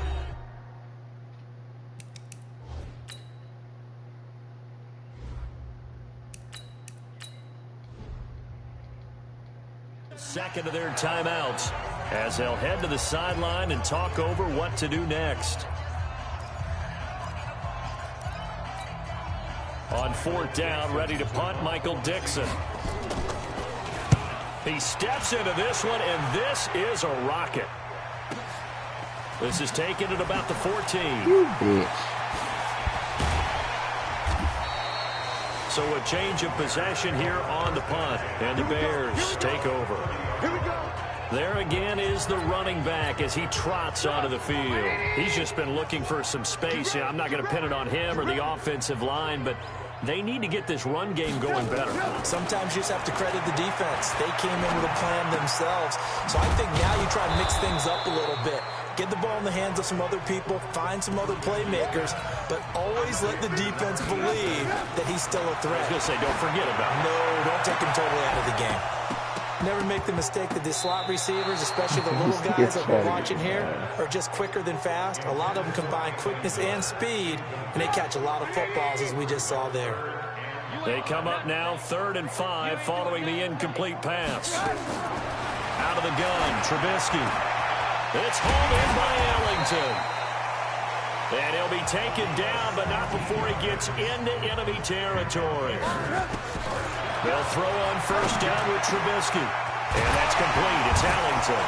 Yeah. Now Ellington lost Keep the doing that football. shit. That's It's out. exactly And what the I'm keep doing. Seahawks have picked it up. Thank you And very these much, guys dude. will take Come over again. at the 30-yard line. Often on fumbles, you look at the guy who coughed it up and say, geez, what did he do? But, hey, let's tip the cap to the defense here. Not a problem at all, my man. I'm not even going to tip it. I'm going to doff my cap to him. Congratulations. Big-time play. Knocking it free and creating something good for your team.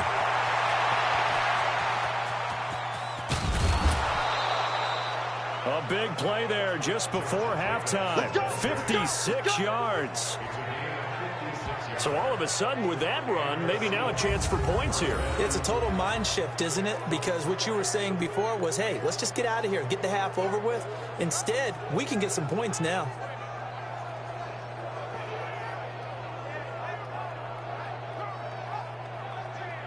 I'd be so glad and fucking kick. A real field flipper there as all of a sudden they've got a 1st down in the red zone. Rock it. Get it. On 1st down, they go with Jacobs again. And he goes in for the Seattle touchdown. Josh Jacobs, as the first half is winding down. And the Seahawks are able to stretch that lead out a bit further. Nice execution there. Good job by the O-line getting him in for the second time. And you always have to start with credit there when you're having a big game. I mean, you don't get there by yourself. That's rare. But how about the ability to see the proper holes, pick the proper place to go, and find his way into the end zone? And this will be a touchback as that sails over the end line. Out comes Devontae Adams in the offense for their next drive. You better believe that he's well aware he has 0 catches right now, and they're losing, so he's probably a little hungry. And you know the guys on defense are aware as well. And they're really excited that he has no catches, but they're also worried. Because a lot of times that's like the ticking time bomb. The longer you hold him down, when he finally explodes, look out. Yeah, no catches, though, so far in this game. Not wanting to take a chance this time, they'll keep it on the ground. Now a signal and a timeout call, as it comes with 9 seconds to go in this first half of play.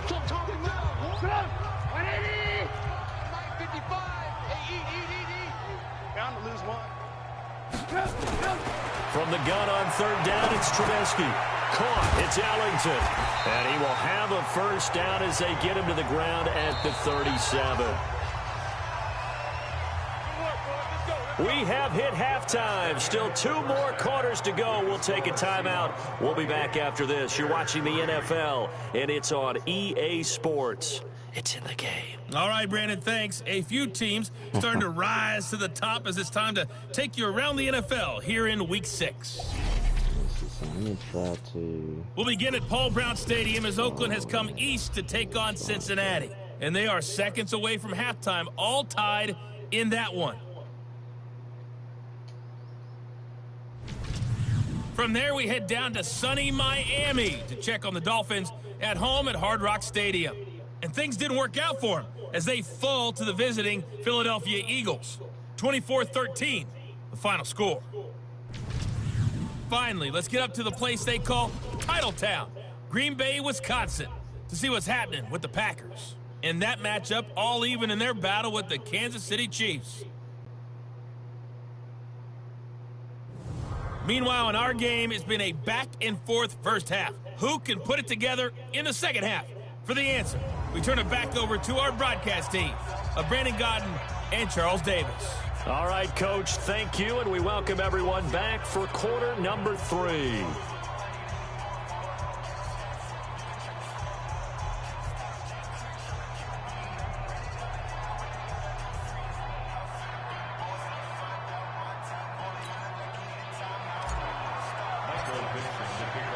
Both teams appear ready for the fight ahead, and we resume action here in quarter number 3. And that'll carry over the back line of the end zone for a touchback. So here's the Bears offense now as they get set to start this third quarter. They're down in this game. A chance for the offense, though, to put something on the board, get some momentum here in half 2.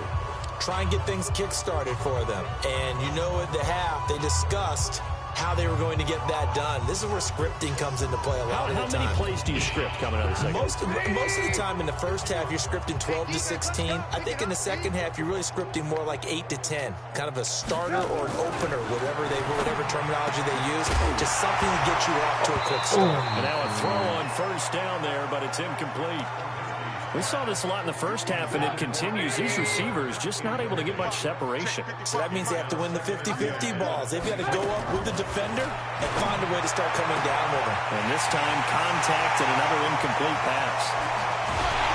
And he is down deep into Seattle territory. A big play there on the catch and run. 57 yards. Line of scrimmage moves from their own 25 all the way to the red zone now for 1st and 10. Going to give this time to the tailback. And he's eaten up at the line of scrimmage. Might have gotten a yard down to the 16. Give him maybe a yard. Quite the opposite from the previous big gainer. On 2nd and 9. Trubisky. The screen pass here to Cohen. And he'll be out of bounds, taking it just shy of the 10 at the 11 or the 12. Give him 6 there, but now it's 3rd.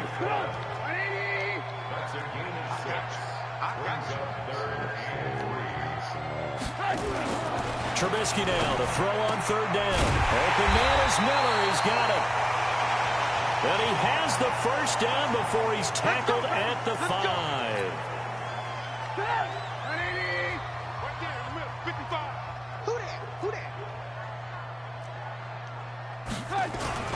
And then turn to the power game to try to get in. And the hole closes quickly here. He can fight only to about the 4. Only a yard that time. Second and goal. Second and goal from inside the 5. And they'll let the fullback try and take him home. And he will push his way forward down to about the 3-yard line. 2 runs in a row, but only 2 yards to show for it. The Seattle defense, they haven't broken yet.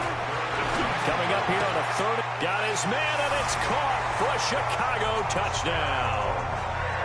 From 3 yards out, and the Bears get a bit closer. And he's a little bit on the shorter side as a receiver. Maybe sometimes for the defense, tough to find the little guys, right? Yeah, sometimes they get lost in the traffic, but usually what it means is that rather than just winning with height or even speed, they use their quickness to find a way to get open. Well, tall, short, wide, skinny, whatever, there it results in a touchdown.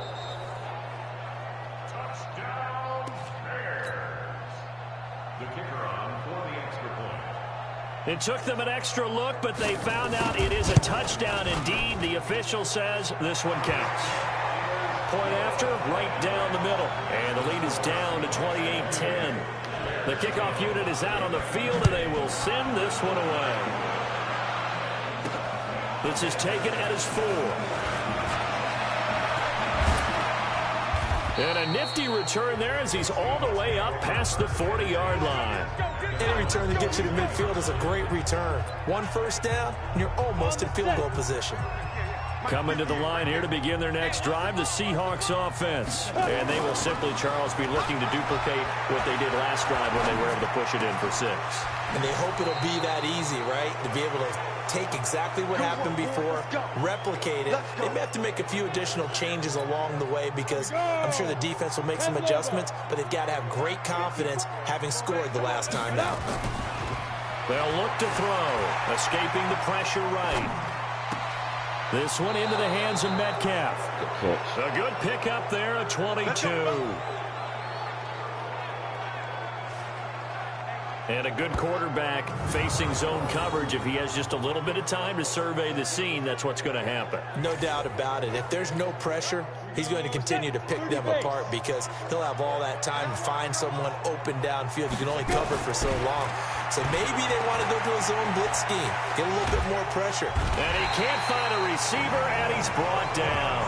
Roquan Smith able to get in there for his 2nd sack of the afternoon. And it's never good to take a sack. You really don't want to take one down here in this part of the field, down near the red zone. Not at all, because you're already pretty much assured of a field goal. But you take a big sack, it could push you out of range, and that's why defenses get a little more aggressive in this situation. They're almost conceding the 3 points. They want to push you back and try and take you out of that. Second down throw for the end zone, but it's incomplete. They got the win last week despite not having any interceptions. Tried to come up with one there, could not. But there's a stat category called PBU, pass breakup. That's important too, and they got one. Yeah, there's no doubt about it because at least you're there, knocking the ball away. Offense isn't possessing it, making plays downfield. And you just continue to harass the receivers, harass the quarterback, and maybe the big play does occur down the road. Pretty lucky to get the football back. Had his target out there waving the arms, saying I'm open, but maybe didn't see him quick enough. And I know the jokes are always about defensive backs' hands. What really actually happens, you don't get many opportunities. You get over anxious, and you start to think about taking it away and going the other way instead of focusing and catching the ball.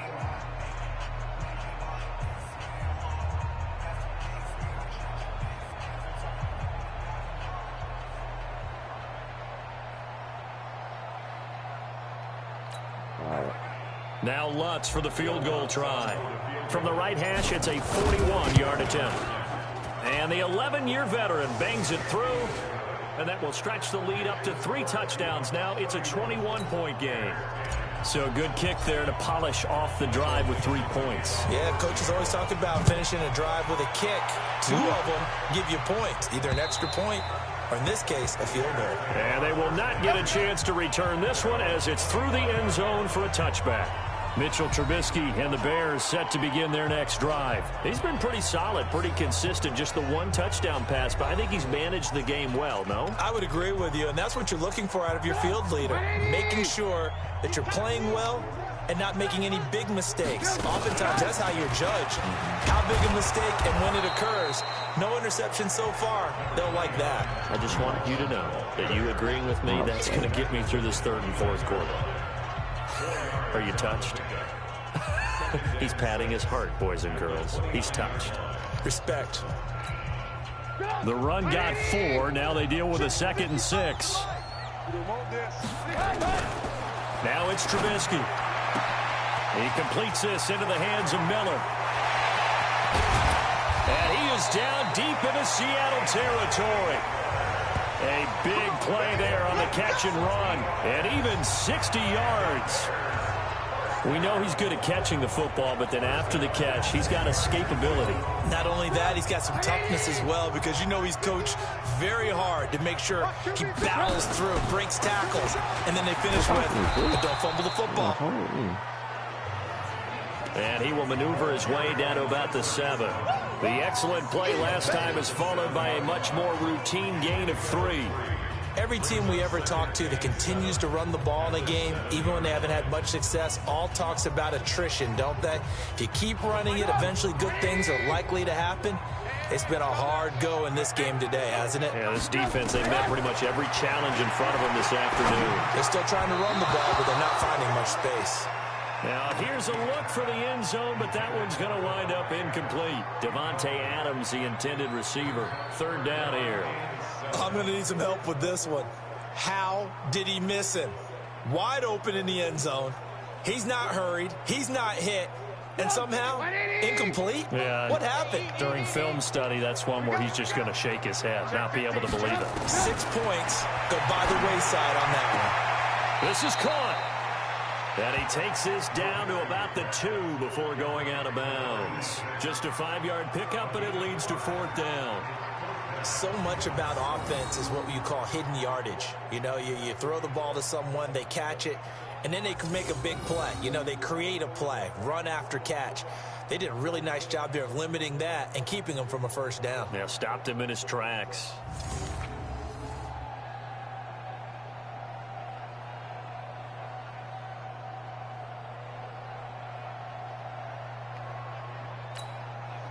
So on 4th down, Sean McVay going to send out the field goal unit. From the right hash at a bit of a tight angle. And his kick is right there. It's good.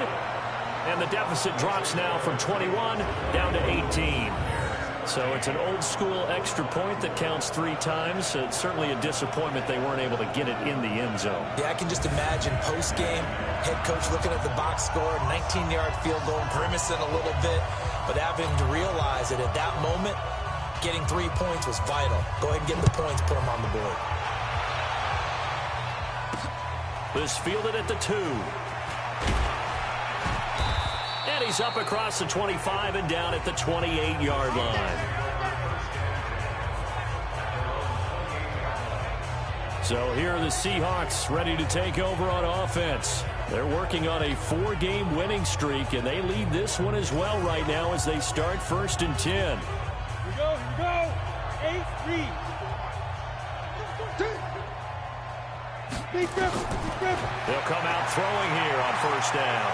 Being chased out left. Going for Metcalf on the deep ball. And that'll wind up incomplete. Try to give his man room to run under it, but it's 2nd down. Well, the obvious goal is to try and score a touchdown, but at the least, adding to a pretty big yardage total for his intended receiver there, huh? Yeah, well, when you've got a guy over 150 yards, keep chucking it deep to him, I guess. Yeah, no doubt about it. You can get it to him short, and he can make plays that way, but I like what you just said. Throw it to him deep and get it in a big chunk. But incomplete on that try. The catch and run going to wind up netting him 33 yards. Just more of the same there, partner. Guys have just been running free in the secondary this entire game. No pass rush, a lot of passes completed. Been an easy day for them.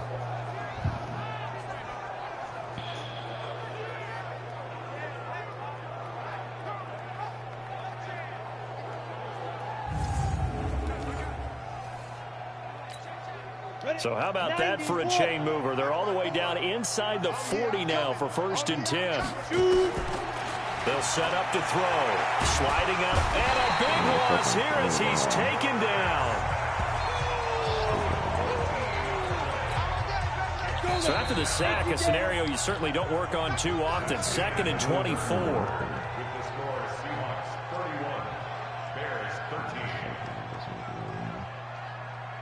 And as they come to the line, they will not be able to get off another play as time has run out on this 3rd quarter. You're watching the NFL on EA Sports. So after the sack, a scenario you certainly don't work on too often. 2nd and 24. They'll let this go for the end zone.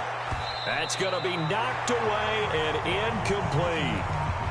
I know the initial focus was on how far that pass was downfield, but how about the coverage on the play? Able to stay with him, get his hands where the receiver's hands were going to try and catch the ball, tips it up in the air, and knocks it away.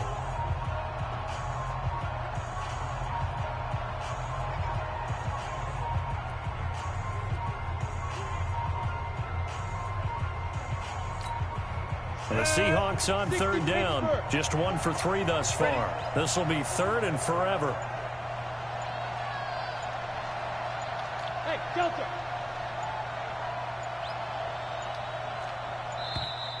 And the play clock is going to run out here. They're in no hurry to get a play off. And that'll set them back 5. Still 3rd down.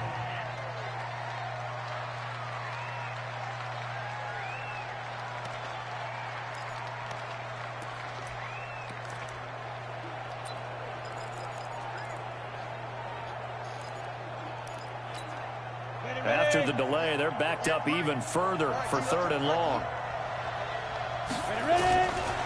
He'll drop to throw. And that's knocked away and incomplete. They went with the dime look that time on defense, just flooded the field with defensive backs, blanketed everyone, took away all the passing angles, thus the incompletion.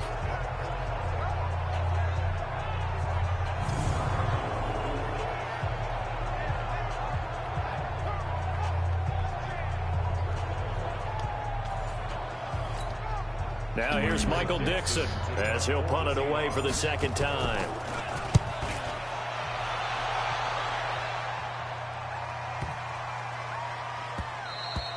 And this one hits at the 1, continues on into the end zone for a touchback. And now Chicago getting ready to go as they take the field. And tough to win games if you're going field goal, field goal, field goal here. They got field goal last time. Now they'll be looking for a touchdown.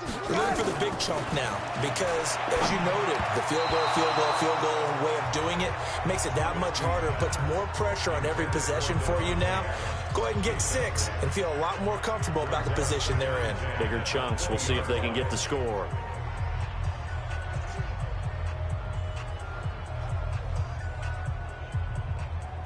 After the incompletion, here's 2nd and 10 from the 20. Now Trubisky to throw. That is caught by Cohen. And he'll be tackled at the 23 after a gain of 3.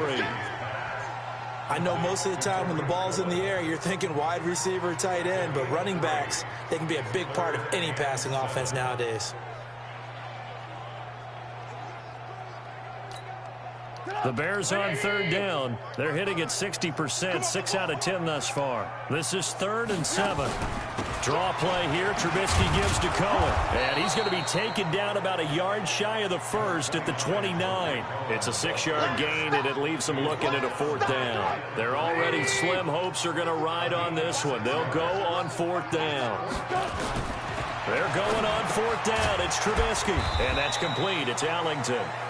And he gets it to the 32, good enough for a 1st down. Now, no reason not to try it there, and they do indeed convert on 4th. From the 32 now, here's 1st and 10. From the gun, it's Trubisky. And that's going to be incomplete. Too tough to hold on to that one. It's 2nd down. At this point, down big, you'd have to imagine this defense are just going to sit back, blanket the field as best they can. Yeah, this is actually the easy part of the game for them because, just as you noted, they can sit back, keep everything in front of them. But they've blanketed the field the entire game using a variety of coverages. Throwing again on 2nd and 10. Trubisky. And that'll be incomplete. Took a pretty good shot as he tried to pull that one in. Couldn't hang on 3rd down. You get a tight end like this, and you know he's used to dishing out punishment, but here, he's one that has to absorb the contact, and as a result, unable to hold on to the football. Now it's Trubisky looking deep for Adams. Into a double team, and it's intercepted. Picked off at the 30. Facing this 4th quarter deficit, felt like they had to throw the ball, and on the other side, they were ready.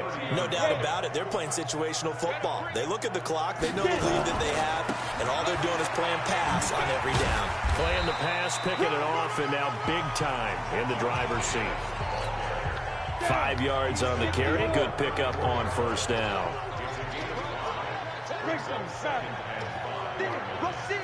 Rush in. Hey, exit. The ground. It's Jacobs. 3 yards is half of what they needed. Now can they get the other 3 here on 3rd down? The Seahawks on 3rd down. They've only converted once in 4 tries. Here it's 3rd and 3. Trying to run for it with Jacobs. And this effort won't be enough as they rally up to stop him a couple of yards short. Only a yard on the pickup there, and it's going to leave him with a 4th down. Absolutely love the effort there. The ability to flow from his inside spot and stop that one at the line of scrimmage. Nice linebacker play. Switch it. Come on, switch it. Go. They'll try and run for it. And I don't think he got there. He did not. They stop him a yard shy. He needed 2. He only got 1. And the Bears are going to get the football back, and they're going to get it in great field position. So they were really trying to put the nail in the coffin there already with this lead here in the 4th, but they didn't get it. Guaranteed. It's not going to be a fun handshake in the postgame, right? You just know that there's going to be some bad blood there. And I know if we go to the postgame press conferences, the winning coach, you know what he's going to say, why he did it? We need the points, okay? Because you never know at the end of the year if points are going to come into the tiebreaker if we're trying to get into the playoffs. That's always the standard justification. Throwing to start the drive, but that one incomplete. Again, he was looking for Devontae Adams, and that'll bring up 2nd down. 2nd and 10. It's Trubisky again. And Ellington has it, middle of the field. And they'll wind up getting this one all the way down inside the 20. It's a gain of 22 as we tick towards the 2-minute warning.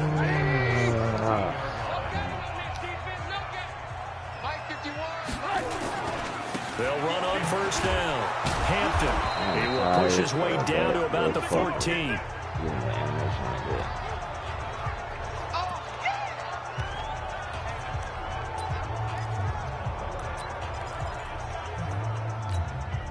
So the Bears with the football here as we welcome you back. They're looking at 2nd down now as they search for a consolation score. On 2nd and 7, Trubisky. And that going to be incomplete. A lot of contact, no call, and it's 3rd down. They head to the line facing a 3rd and 7 following the incompletion on 2nd down. From the shotgun is Trubisky. The catch made by Miller. They're going to need to get up and set in a hurry. Now Trubisky. And it'll be intercepted. A great read, and it's picked off. Agreed, that's twice now in this 4th quarter. As a quarterback, a lot of times you think it's all on you to make plays when you're losing. And here, the play's not there, but he throws it anyway. Here's Jacobs on 1st and 10. And they'll blow that one up back at the 16-yard line.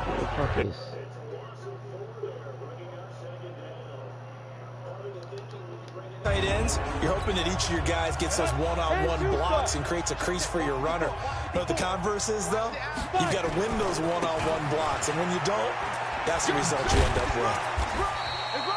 Call it a gain of 5 that time. They'll be left with a 3rd down and about 9 to go. That's a really good job right there. Just kept stringing that play out, pushing him further and further towards the sideline. Really good fundamentals by that defense. He was trying to put his foot in the ground and turn upfield. He just couldn't. No, they really had a picket fence in front of him.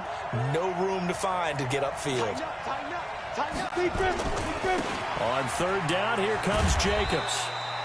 Call it no gain there, and it leads to a 4th down. He has elite instincts from his linebacker spot. He's able to diagnose the run and flies in like a missile to stop that one behind the line of scrimmage. Now here's Michael Dixon as he's on to punt for Seattle.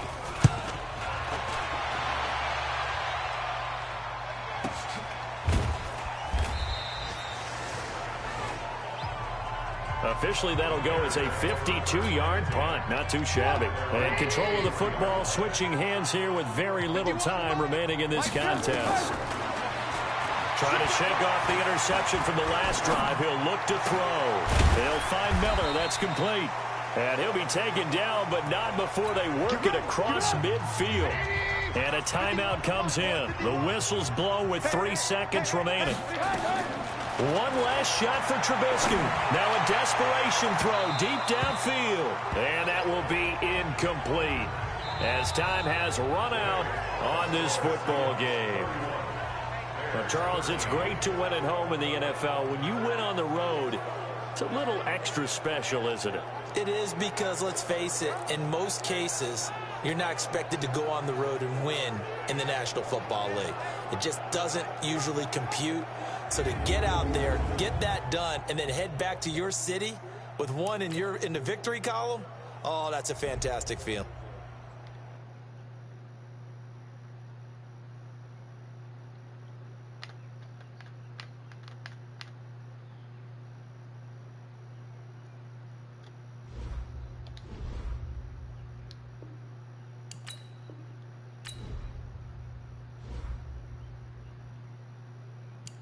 We got a bye week.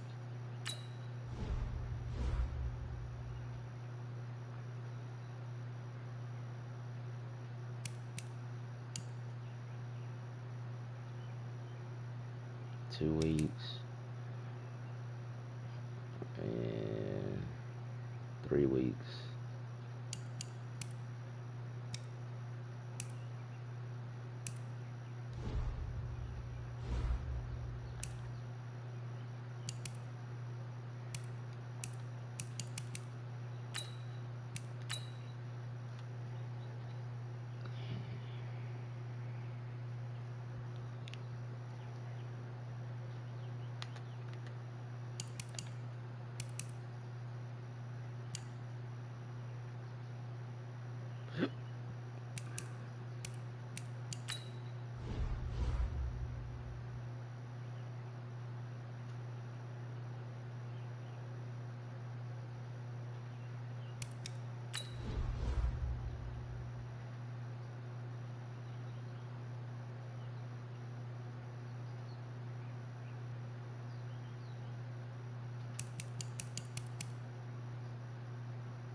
Radius game's all problem now.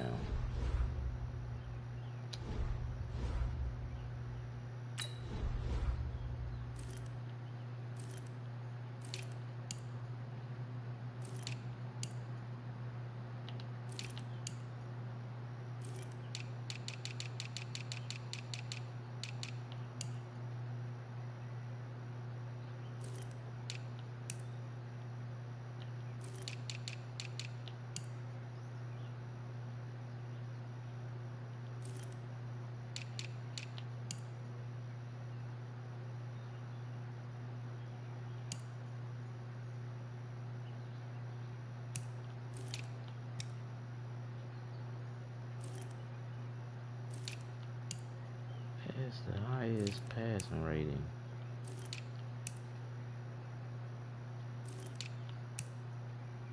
Patrick Mahomes, 101.9 pass rating.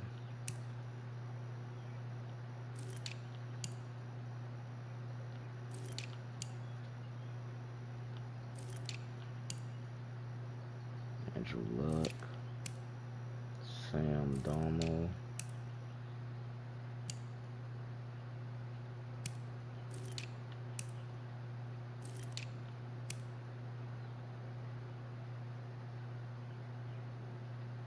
Highest pass rating so far is the Stanley Murphy with a 145.0 pass rating.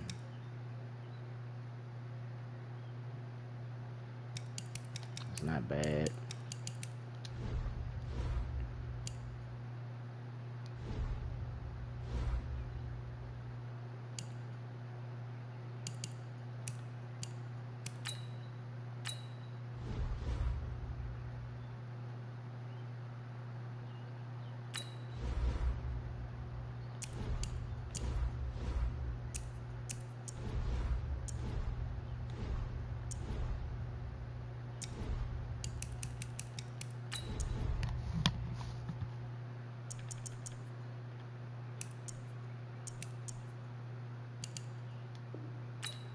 It's giving us X factor now.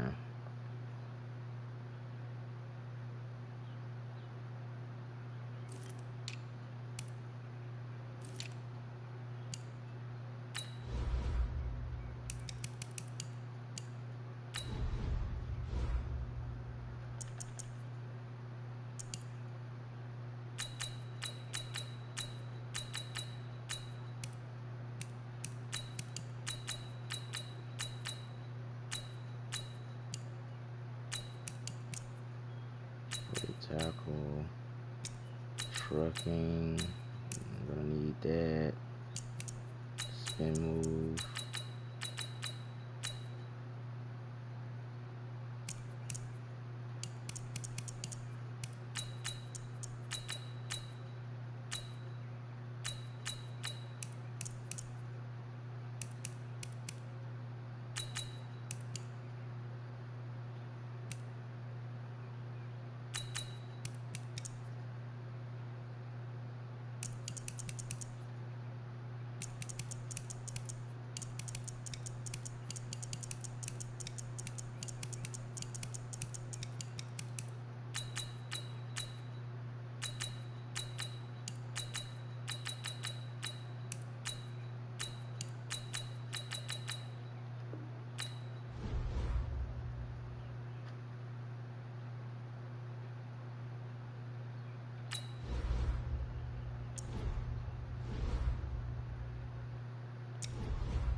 outside zone, Guro,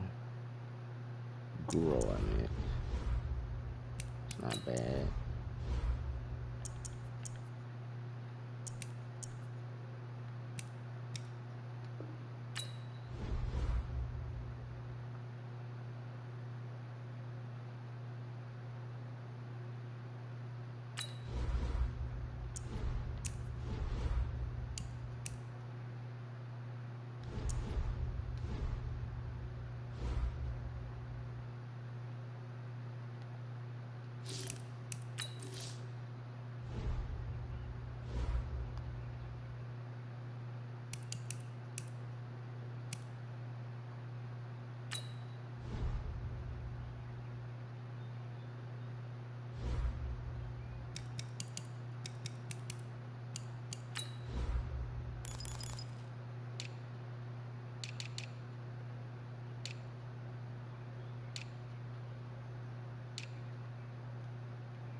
Helmet should I use the, I like these helmets better.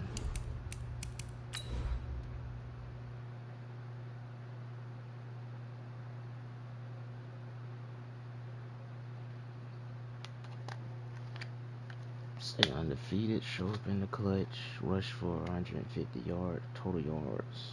Okay.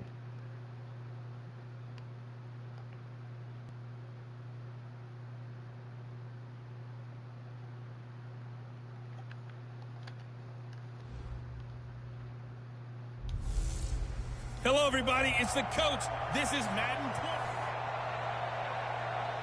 Well, Coach, the calendar may say autumn, but temperatures are still pretty sweltering here in North Florida. But the good news, the radar is clear. Still, hydration will be key today at TIAA Bank Field in Jacksonville. Today, we've got a matchup here in pivotal Week 7 between the New York Jets and the Jacksonville Jaguars. Come on, set. 8, read. Watch safety creep. Watch safety creeping. Safety's creeping. On first down, Gunter. And they'll get it up just short of the 45 at the 44. First play of the drive, a success, 19 yards. And that's a run that'll energize an offensive line. They'll take that one all day long. Fundamental breakdown by the defense. You've got to be able to make plays on the edge. Running game working. They'll stick with it on first down. And he's got some space here. And he is tackled inside the 40, not quite to the 35. That is now 19-yard gains on back-to-back plays. Back-to-back good plays have him on the move on first down. Boy, nowhere to go at all on that first down run as they will get to him behind the line of scrimmage.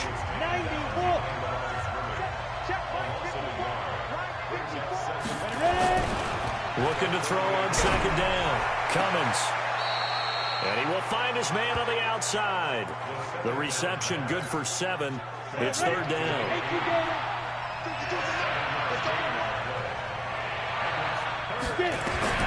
From the gun on third down.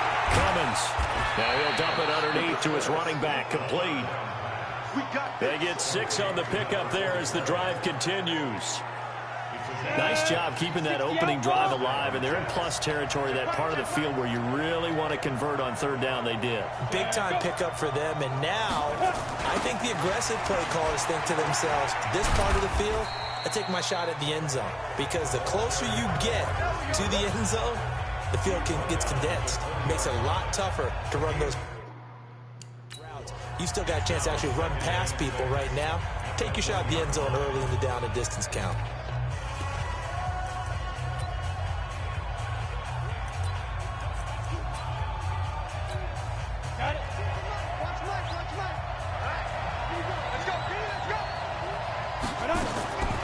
To throw on second down.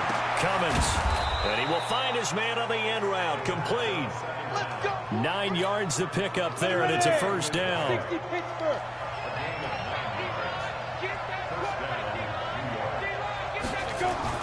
On first down, Cummins. He's got Burton here. And it's a fumble. And the Jags grab it.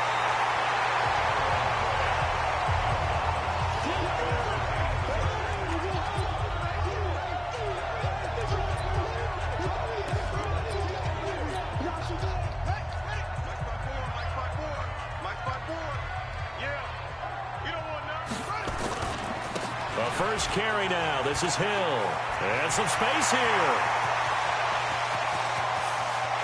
And he's got daylight. It's a foot race.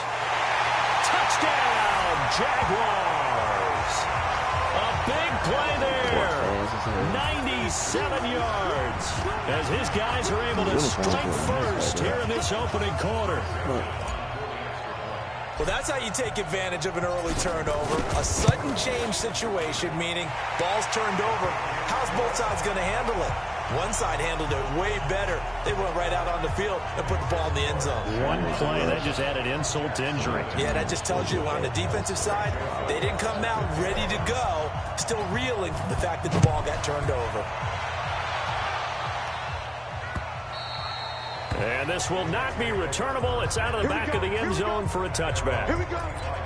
And New York set to take the field. And last time, not only the turnover, but that turned into 6 points. They got to make up for that here. We always hear about empty possessions. But some are worse than others. You can have an empty possession, pump the ball away, get yourself set to play defense. But when you turn it over, it changes momentum. And when they take it downfield and punch it in on you, that's a bad possession all the way around. Yeah, but you're hungry to get back out there, aren't you? You'd better be, because otherwise it's going to be a long day for you. 2nd and 6, just inside the 30.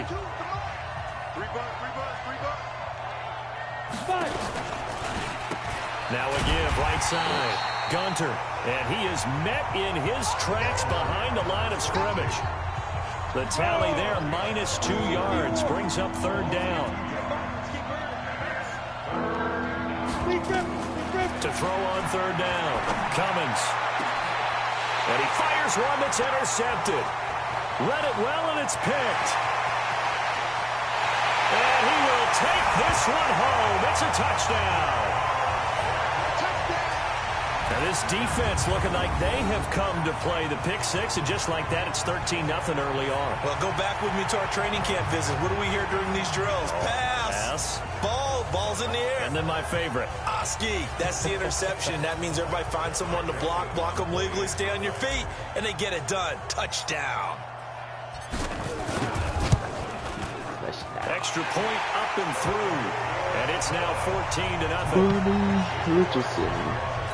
So the defense creating some points, not only getting the interception, but then returning it to the end zone for the pick six.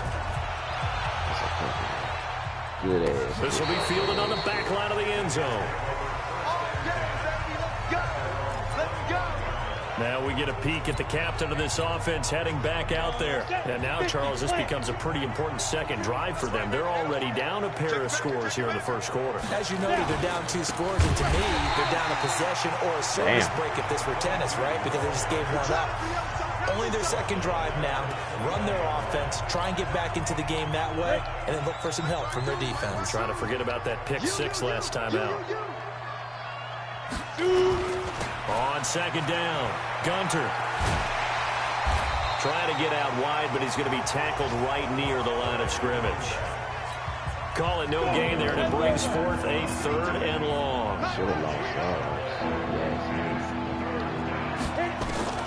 Throwing on 3rd and long. Cummins, he's going to launch this thing. Wait, he rifles one that's intercepted.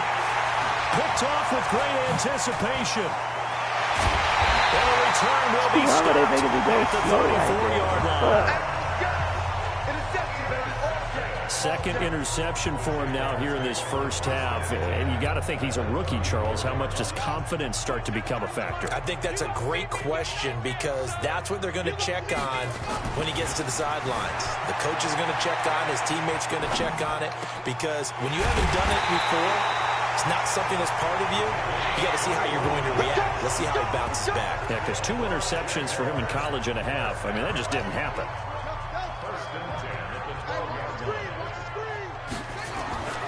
They'll look to throw here on first down. Eluding the pressure right. And that is caught. Touchdown, Jacksonville. A 12-yard touchdown grab. And the Jaguars are able to widen. Boy, these guys are off to the races, Charles. 20-0 already, extra point pending. Yeah, you always hear that term. They just boat race someone. Heck, it's car race, motorcycle race, plane race, whatever you want. Right now, they are sprinting past them.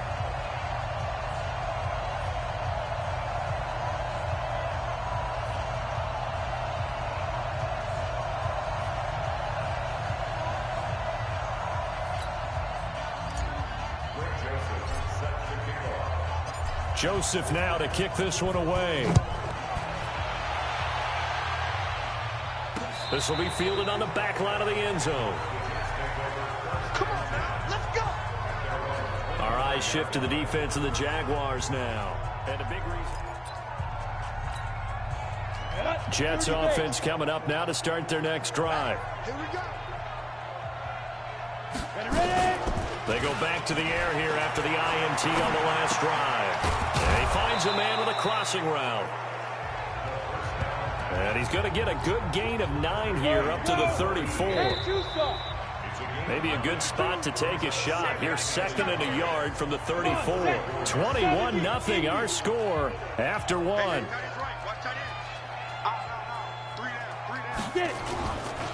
Off play action. Cummins. Nowhere to escape, and he goes down. 3 scores down, not even a halftime yet. They are not getting much generated offensively. They've got to figure it out. It's tough because this defense just seems to be playing with so much confidence right now. They really are. They are on their toes, and they're getting at them. This one into the hands of Burton. And they're going to get him down well short of the first as he can only get this to the 30. They get only 4 that time as that leads us to a 4th down. He wasn't the primary target, but I think it was almost like a check down situation, wasn't it? Yeah, hoping he can break some tackles, a big tight end, but he couldn't do it. Yeah, get into that big frame and hope he can scatter some bodies, unable to get it done. Nice job bringing that one back. 14 on the return. And the Jaguars go on offense, 1st down and 10. A look at the running back, the man out of the backfield as he gears up to go again. He's in his zone, 2nd quarter, already closing in on a 100-yard gain. And that's the magic number for a running back. Anytime you get to that triple digits. This is caught inside the 15. Touchdown, Jaguars. A big play there with his 2nd touchdown here in this 1st half. And the Jaguars are able to widen their lead. Brandon, my man, just one sentence for that one. Clinic. And that's what they've done. They lead the league in points per game this season, but it's been quick strike ability as we saw on that drive. I think they're actually intimidating defenses because they're back on their heels right away, wondering where it's going to come from, how they're going to hit them. This group is well organized, well coached, and extremely confident in what they do. Jets offense coming up now to start their next drive. Typically down in the 1st half, I might say, oh, you at least need a field goal out of this drive, but they're down to the point where they need a touchdown, don't they? Yeah, normally, you know me. You've been around me for a while now, right? Unfortunately. I'm sorry about that. But normally, I'm the one preaching patience. Yeah. You know, take your time. 1st half, you still got a chance. I think they're out of patience here. This has to be a drive that gets a touchdown. The sheet that says big-time plays, specials, anything you can use to get yourself back into it. They come up now 3rd and 5 following the incomplete pass. Operating from the gun, Cummins. And he comes back with one complete. And he will have a 1st down as they get him to the ground, and this one is a 1st down. This quarterback now 7 of 10 here in this 1st half, and he's got a 1st and 10. Yeah, boy, this defense again really making things tough on him as they stop him for no gain.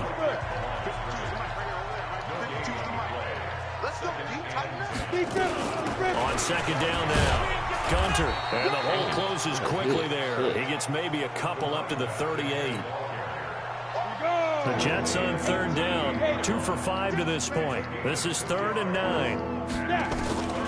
From the gun. Cummins, and tight coverage there. It's knocked away, incomplete.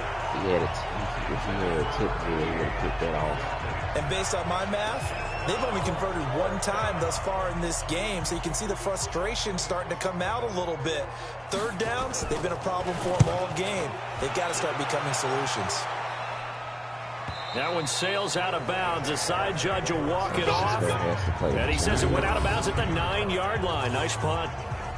So well done there. And these punters, they get more specialized and better each and every year, don't they? They sure do. And now it's really not the American punters. It's the Australian punters with their kicking academies and that flat drop and just kind of kicking the nose of the football. They're able to almost stop it where they want to, like a good golfer can check one up. A solid run on 1st down. Gain of 7 leaves them with a 2nd and 3.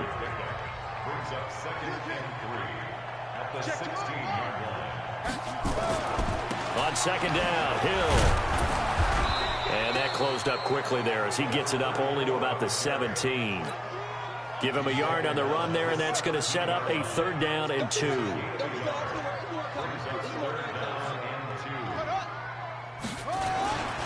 They'll try and run for it. Here's Hill. Personal foul, unnecessary roughness. defense. A little too much extracurricular there. When you have a game with a lot of contact, tensions are going to run pretty high. You're going to be emotional, but you have to harness it somehow, and he didn't on that play. Now they try the right side here. And a great move again.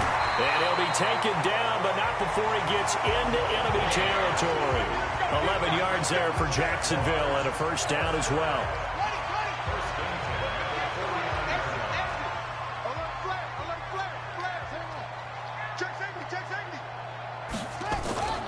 Now a first down carry. It's Hill. It's a pickup of 4, and it'll bring up second down. And that's one of the reasons you like to blitz even on run downs. It confuses the blocking assignments. It doesn't allow those offensive linemen to get up to the second level. 2nd and 6. Flushed out right. And past the 35, he'll be dropped a yard or two shy of the 30. A 14-yard first down pickup for the Jaguars.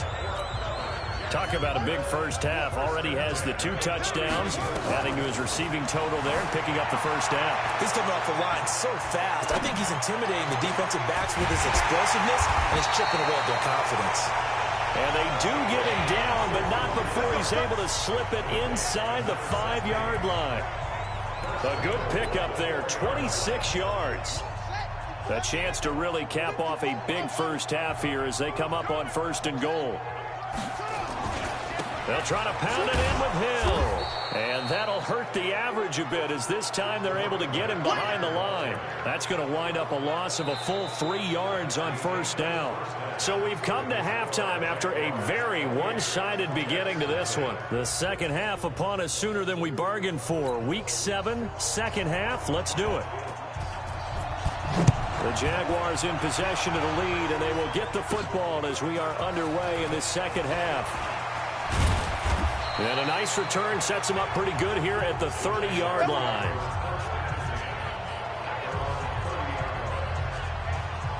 So here are the Jaguars to take over on offense. Remember, they're riding that 5-game winning streak, and right now in the driver's seat in this ball game as well. So 1st and 10 now from the 30. Switch up, switch up. They'll come out throwing here to start the drive. Flush to his right. He'll run it. And brought down, but not before reaching the 45-yard line. The escapability in evidence there as that one good for 15 and a first. Well, that was man coverage. So once he decides to run with the football, there's no one to account for him, and he turns it into a nice gain. The big play to start him out. Has him at the 45 already. They'll go with Hill here on first down.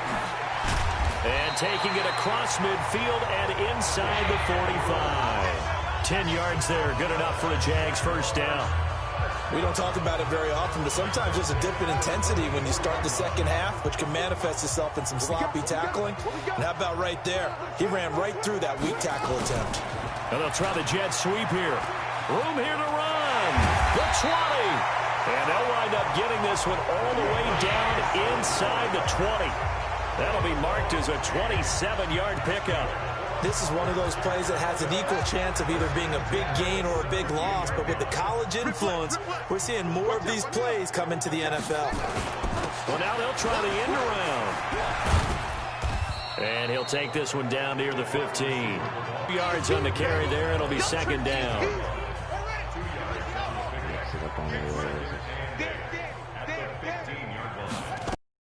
Second down, it's Hill.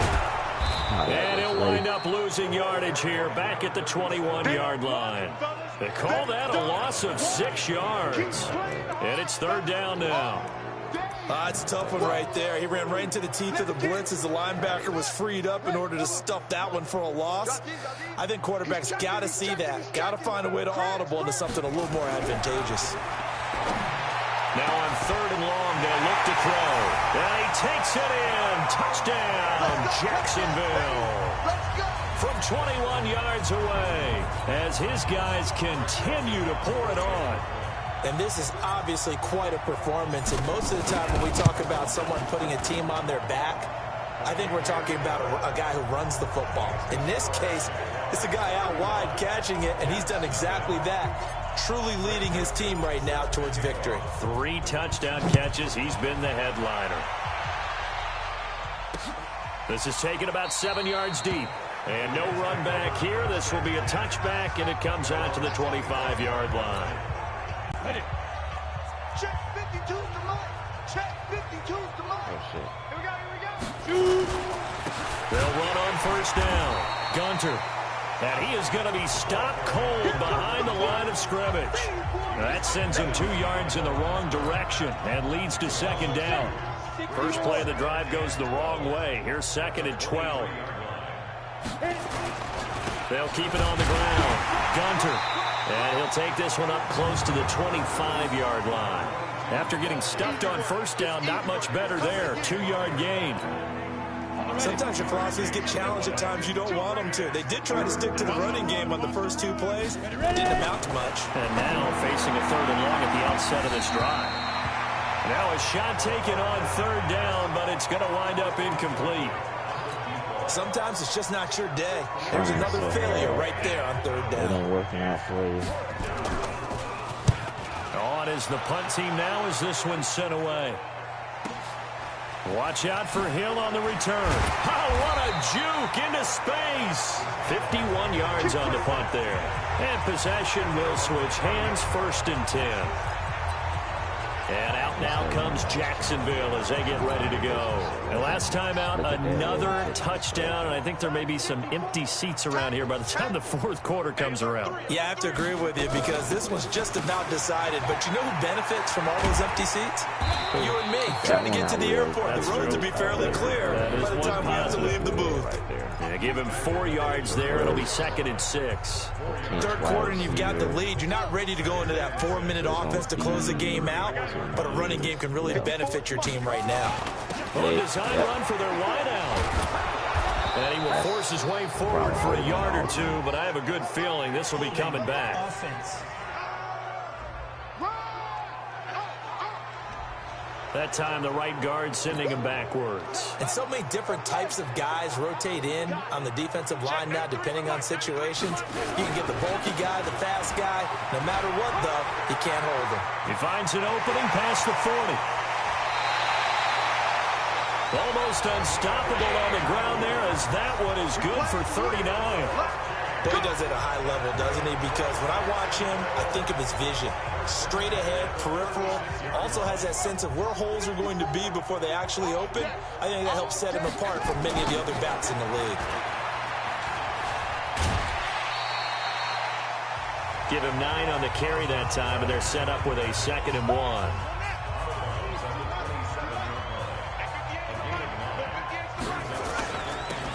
Now they'll run it on the toss. And they'll bring him down at the 18-yard line. 9 yards to pick up there, and it's a 1st down. A lot to praise on this drive, obviously. I know you're seeing what I'm seeing. Those guys up front, they're getting it done. Doesn't matter what play is called. They are handling their business at the line of scrimmage and dominating right now on this drive. They'll look to throw here. Escaping the pressure right. Got his man. It's caught. Touchdown, Jaguars. An 18-yard touchdown grab as his guys continue to put this one out of reach. And let's count them up now. 1, 2, 3, 4 touchdown receptions for him in this game. And just one shy of the NFL record. What a great performance. Going up and catching the football, creating space, and finding the end zone. That's what it's all about. Joseph now to kick this one away. This is taken about 7 yards deep. And no run back here. This will be a touchback, and it comes out to the 25-yard line. Let's go. 50, plant. Pretty quiet. Get it. On first down, Gunter. And he's upended at the 30. First play of the drive, let's give credit all around. Excellent blocking, but the guy carrying the ball, he was the finisher. A really nice run. Off the bootleg, Cummins. And that's incomplete. Quick. After the incompletion, here now, 3rd and 2. Operating from the gun, Cummins. And this is going to be incomplete. Like everybody's schedule might be easy when they start, but then when they perhaps they overthought this one a little bit. They've been running it real well on this drive, and it was 3rd and short, okay? They decided to throw the football incomplete. Yeah, they might have thought just a little bit too hard about that play selection. But when they get deeper into the season, it's going to get tough. A great return there of 22 yards. And the offense will take over with a new set of downs. So here's a 1st and 10 at the 38. They'll try and start this drive in the air, eluding the pressure right. And he's got his favorite target yet again. It's complete. He will be taken down, but a big pickup there on what's going to be the final play of the 3rd quarter. Now on 1st down, he'll drop to throw it. Flushed out right. Wide open receiver complete. And they do get him down, but not before he's able to ship it inside the 5-yard line. Big gains in succession. Last one was over 20. This one over 30. Boy, another big play late here for an offense, Charles. It certainly has had its fair share of big plays. Coverage has been a problem all game long, and I would say that going along with that has been confidence. Because even if they had the right coverage, they've still dented them, and now it's been a real issue for them during this game. And they'll take this into the end zone. Touchdown, Jacksonville. A great play there, with touchdown number 15 on the year and 2nd of the game, as his guys continue to pour it on. Well, this game is definitely over, but we do know some people like to go ahead and continue to add to their score, don't we? Yeah, I don't know that they need to add any more right now, though. I'm just starting to think about those dinner plans tonight, my friend. Well, you and I will be thinking about dinner plans, but we also know that plenty of people are thinking, how can I get some more scores for my fantasy, for other things? They're trying to figure that part out now. By the way, last weekend we went sushi because that's what you wanted. We're going steak tonight. I'm in. All right. Jets offense coming up now to start their next drive. And let's face it, this drive is not going to have any bearing on this game, but it's kind of important for one reason, isn't it? It certainly is. You got to get points. And okay, all right, I'm being facetious here, but you get points, you feel a little bit better about yourself as you move on to the next one. The last play got just a yard. Here's 2nd and 9 from the 26. 2nd and 9 now. Underneath to the tight end, Burton. 8 yards on the completion, but now they face 3rd down. The Jets on 3rd down. They've struggled to the tune of 2 for 8 so far. They need just a yard here. It's 3rd and 1. Looking to throw. Cummins connecting with Burton here over the middle. And they'll get it up just short of the 45 at the 44. 10 yards is the pickup. Good enough for a Jet 1st down. This quarterback now 6 for 6 since coming back out of the locker room. It's 1st and 10. Back to throw. Cummins nowhere to go here. He lost the football, and the Jags grab it. And his guys are going to take over at the 31-yard line. Well, partner, I think it's safe to say they can mark this down as extremely frustrating. Here we are in the 4th quarter, and that last play, that turnover, I think epitomizes what happened to them all day on offense. So symbolic, and that's why they're still being shut out. And finally, down he goes. They'll try and run for it on 1st and goal. And he takes it in. Touchdown, Jacksonville. Taking it in from 7 yards away. And the forced fumble defensively leads to 6 points for the Jaguars. There's no doubt in my mind. And do you hear that? Do you hear the... It's not scales, right? I don't hear scales. Do I actually hear a tune being warbled? I think the fat lady's humming. Yeah, she's doing more than humming. She's belting it out right now. She's full bore. Yeah, this thing is flat out finished. And this will be a touchback as that sails over the end line. Jets offense coming up now to start their next drive. And they had the fumble last time that led to a touchdown. That's a no-no. We'll see what they do here this go around. A big no-no. Put that in capital letters.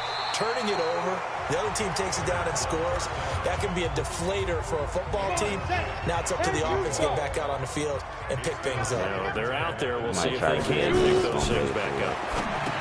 Now he'll look to throw here on 2nd and 10. Oh, look at that. It gets by him, and now a little daylight. And they're able to get this one across the 35. That's good for a Jet first down, a gain of 13.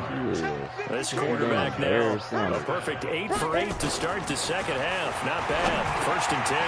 And now a throw here secured by his running back out of the backfield. And he'll be taken down, but not before he works it past the 50.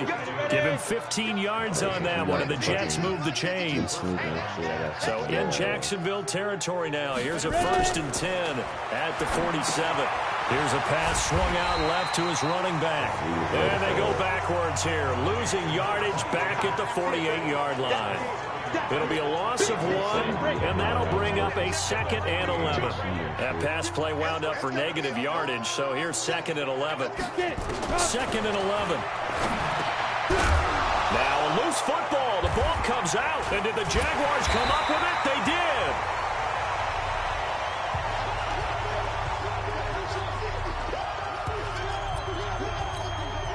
So it's Jaguar football here as we welcome you back. And let's see what they've come up with offensively after having time to talk it over. They'll start the drive with Hill.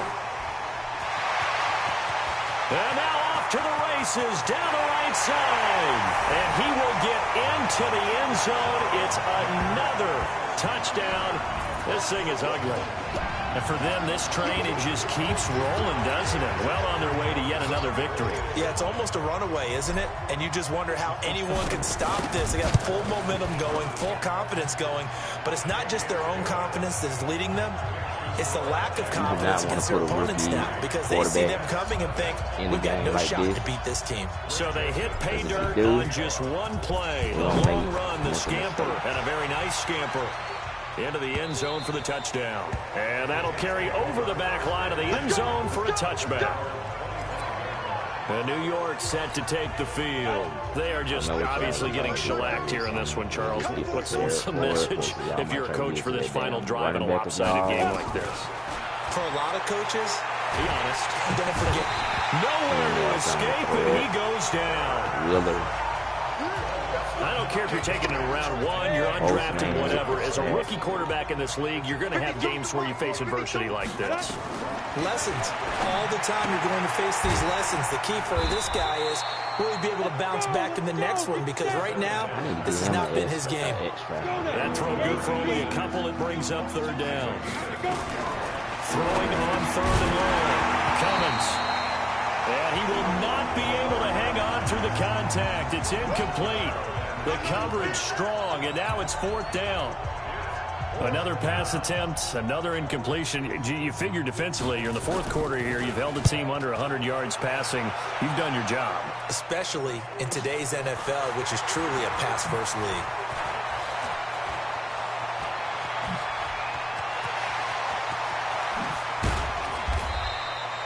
Well, that looked for a second like he might take it all the way, but as it stands, it's still a massive return. And the Jags will have great field position to start this drive as they take over on the short side of the field.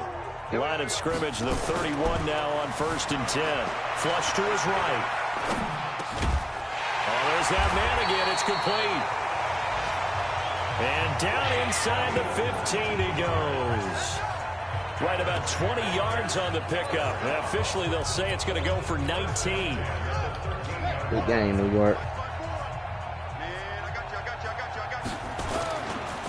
Now a handoff looking right. And they are going to score again. Yet another touchdown as they just add to their totals. I tell you, Charles, you play to the final whistle, I get that, but there are a few folks that might not be too happy with that score late in the game with it already well in hand. You seem a little squeamish about that last score. I struggle with it. I struggle. But on the other, the argument, I get it, on the other side is, hey, do something about it. Stop them. I guarantee you, I know who was really excited. Fantasy owners who had them. Hey, listen, get the points for me. They're not worried about hurt feelings or anything like that. That's just new age stuff.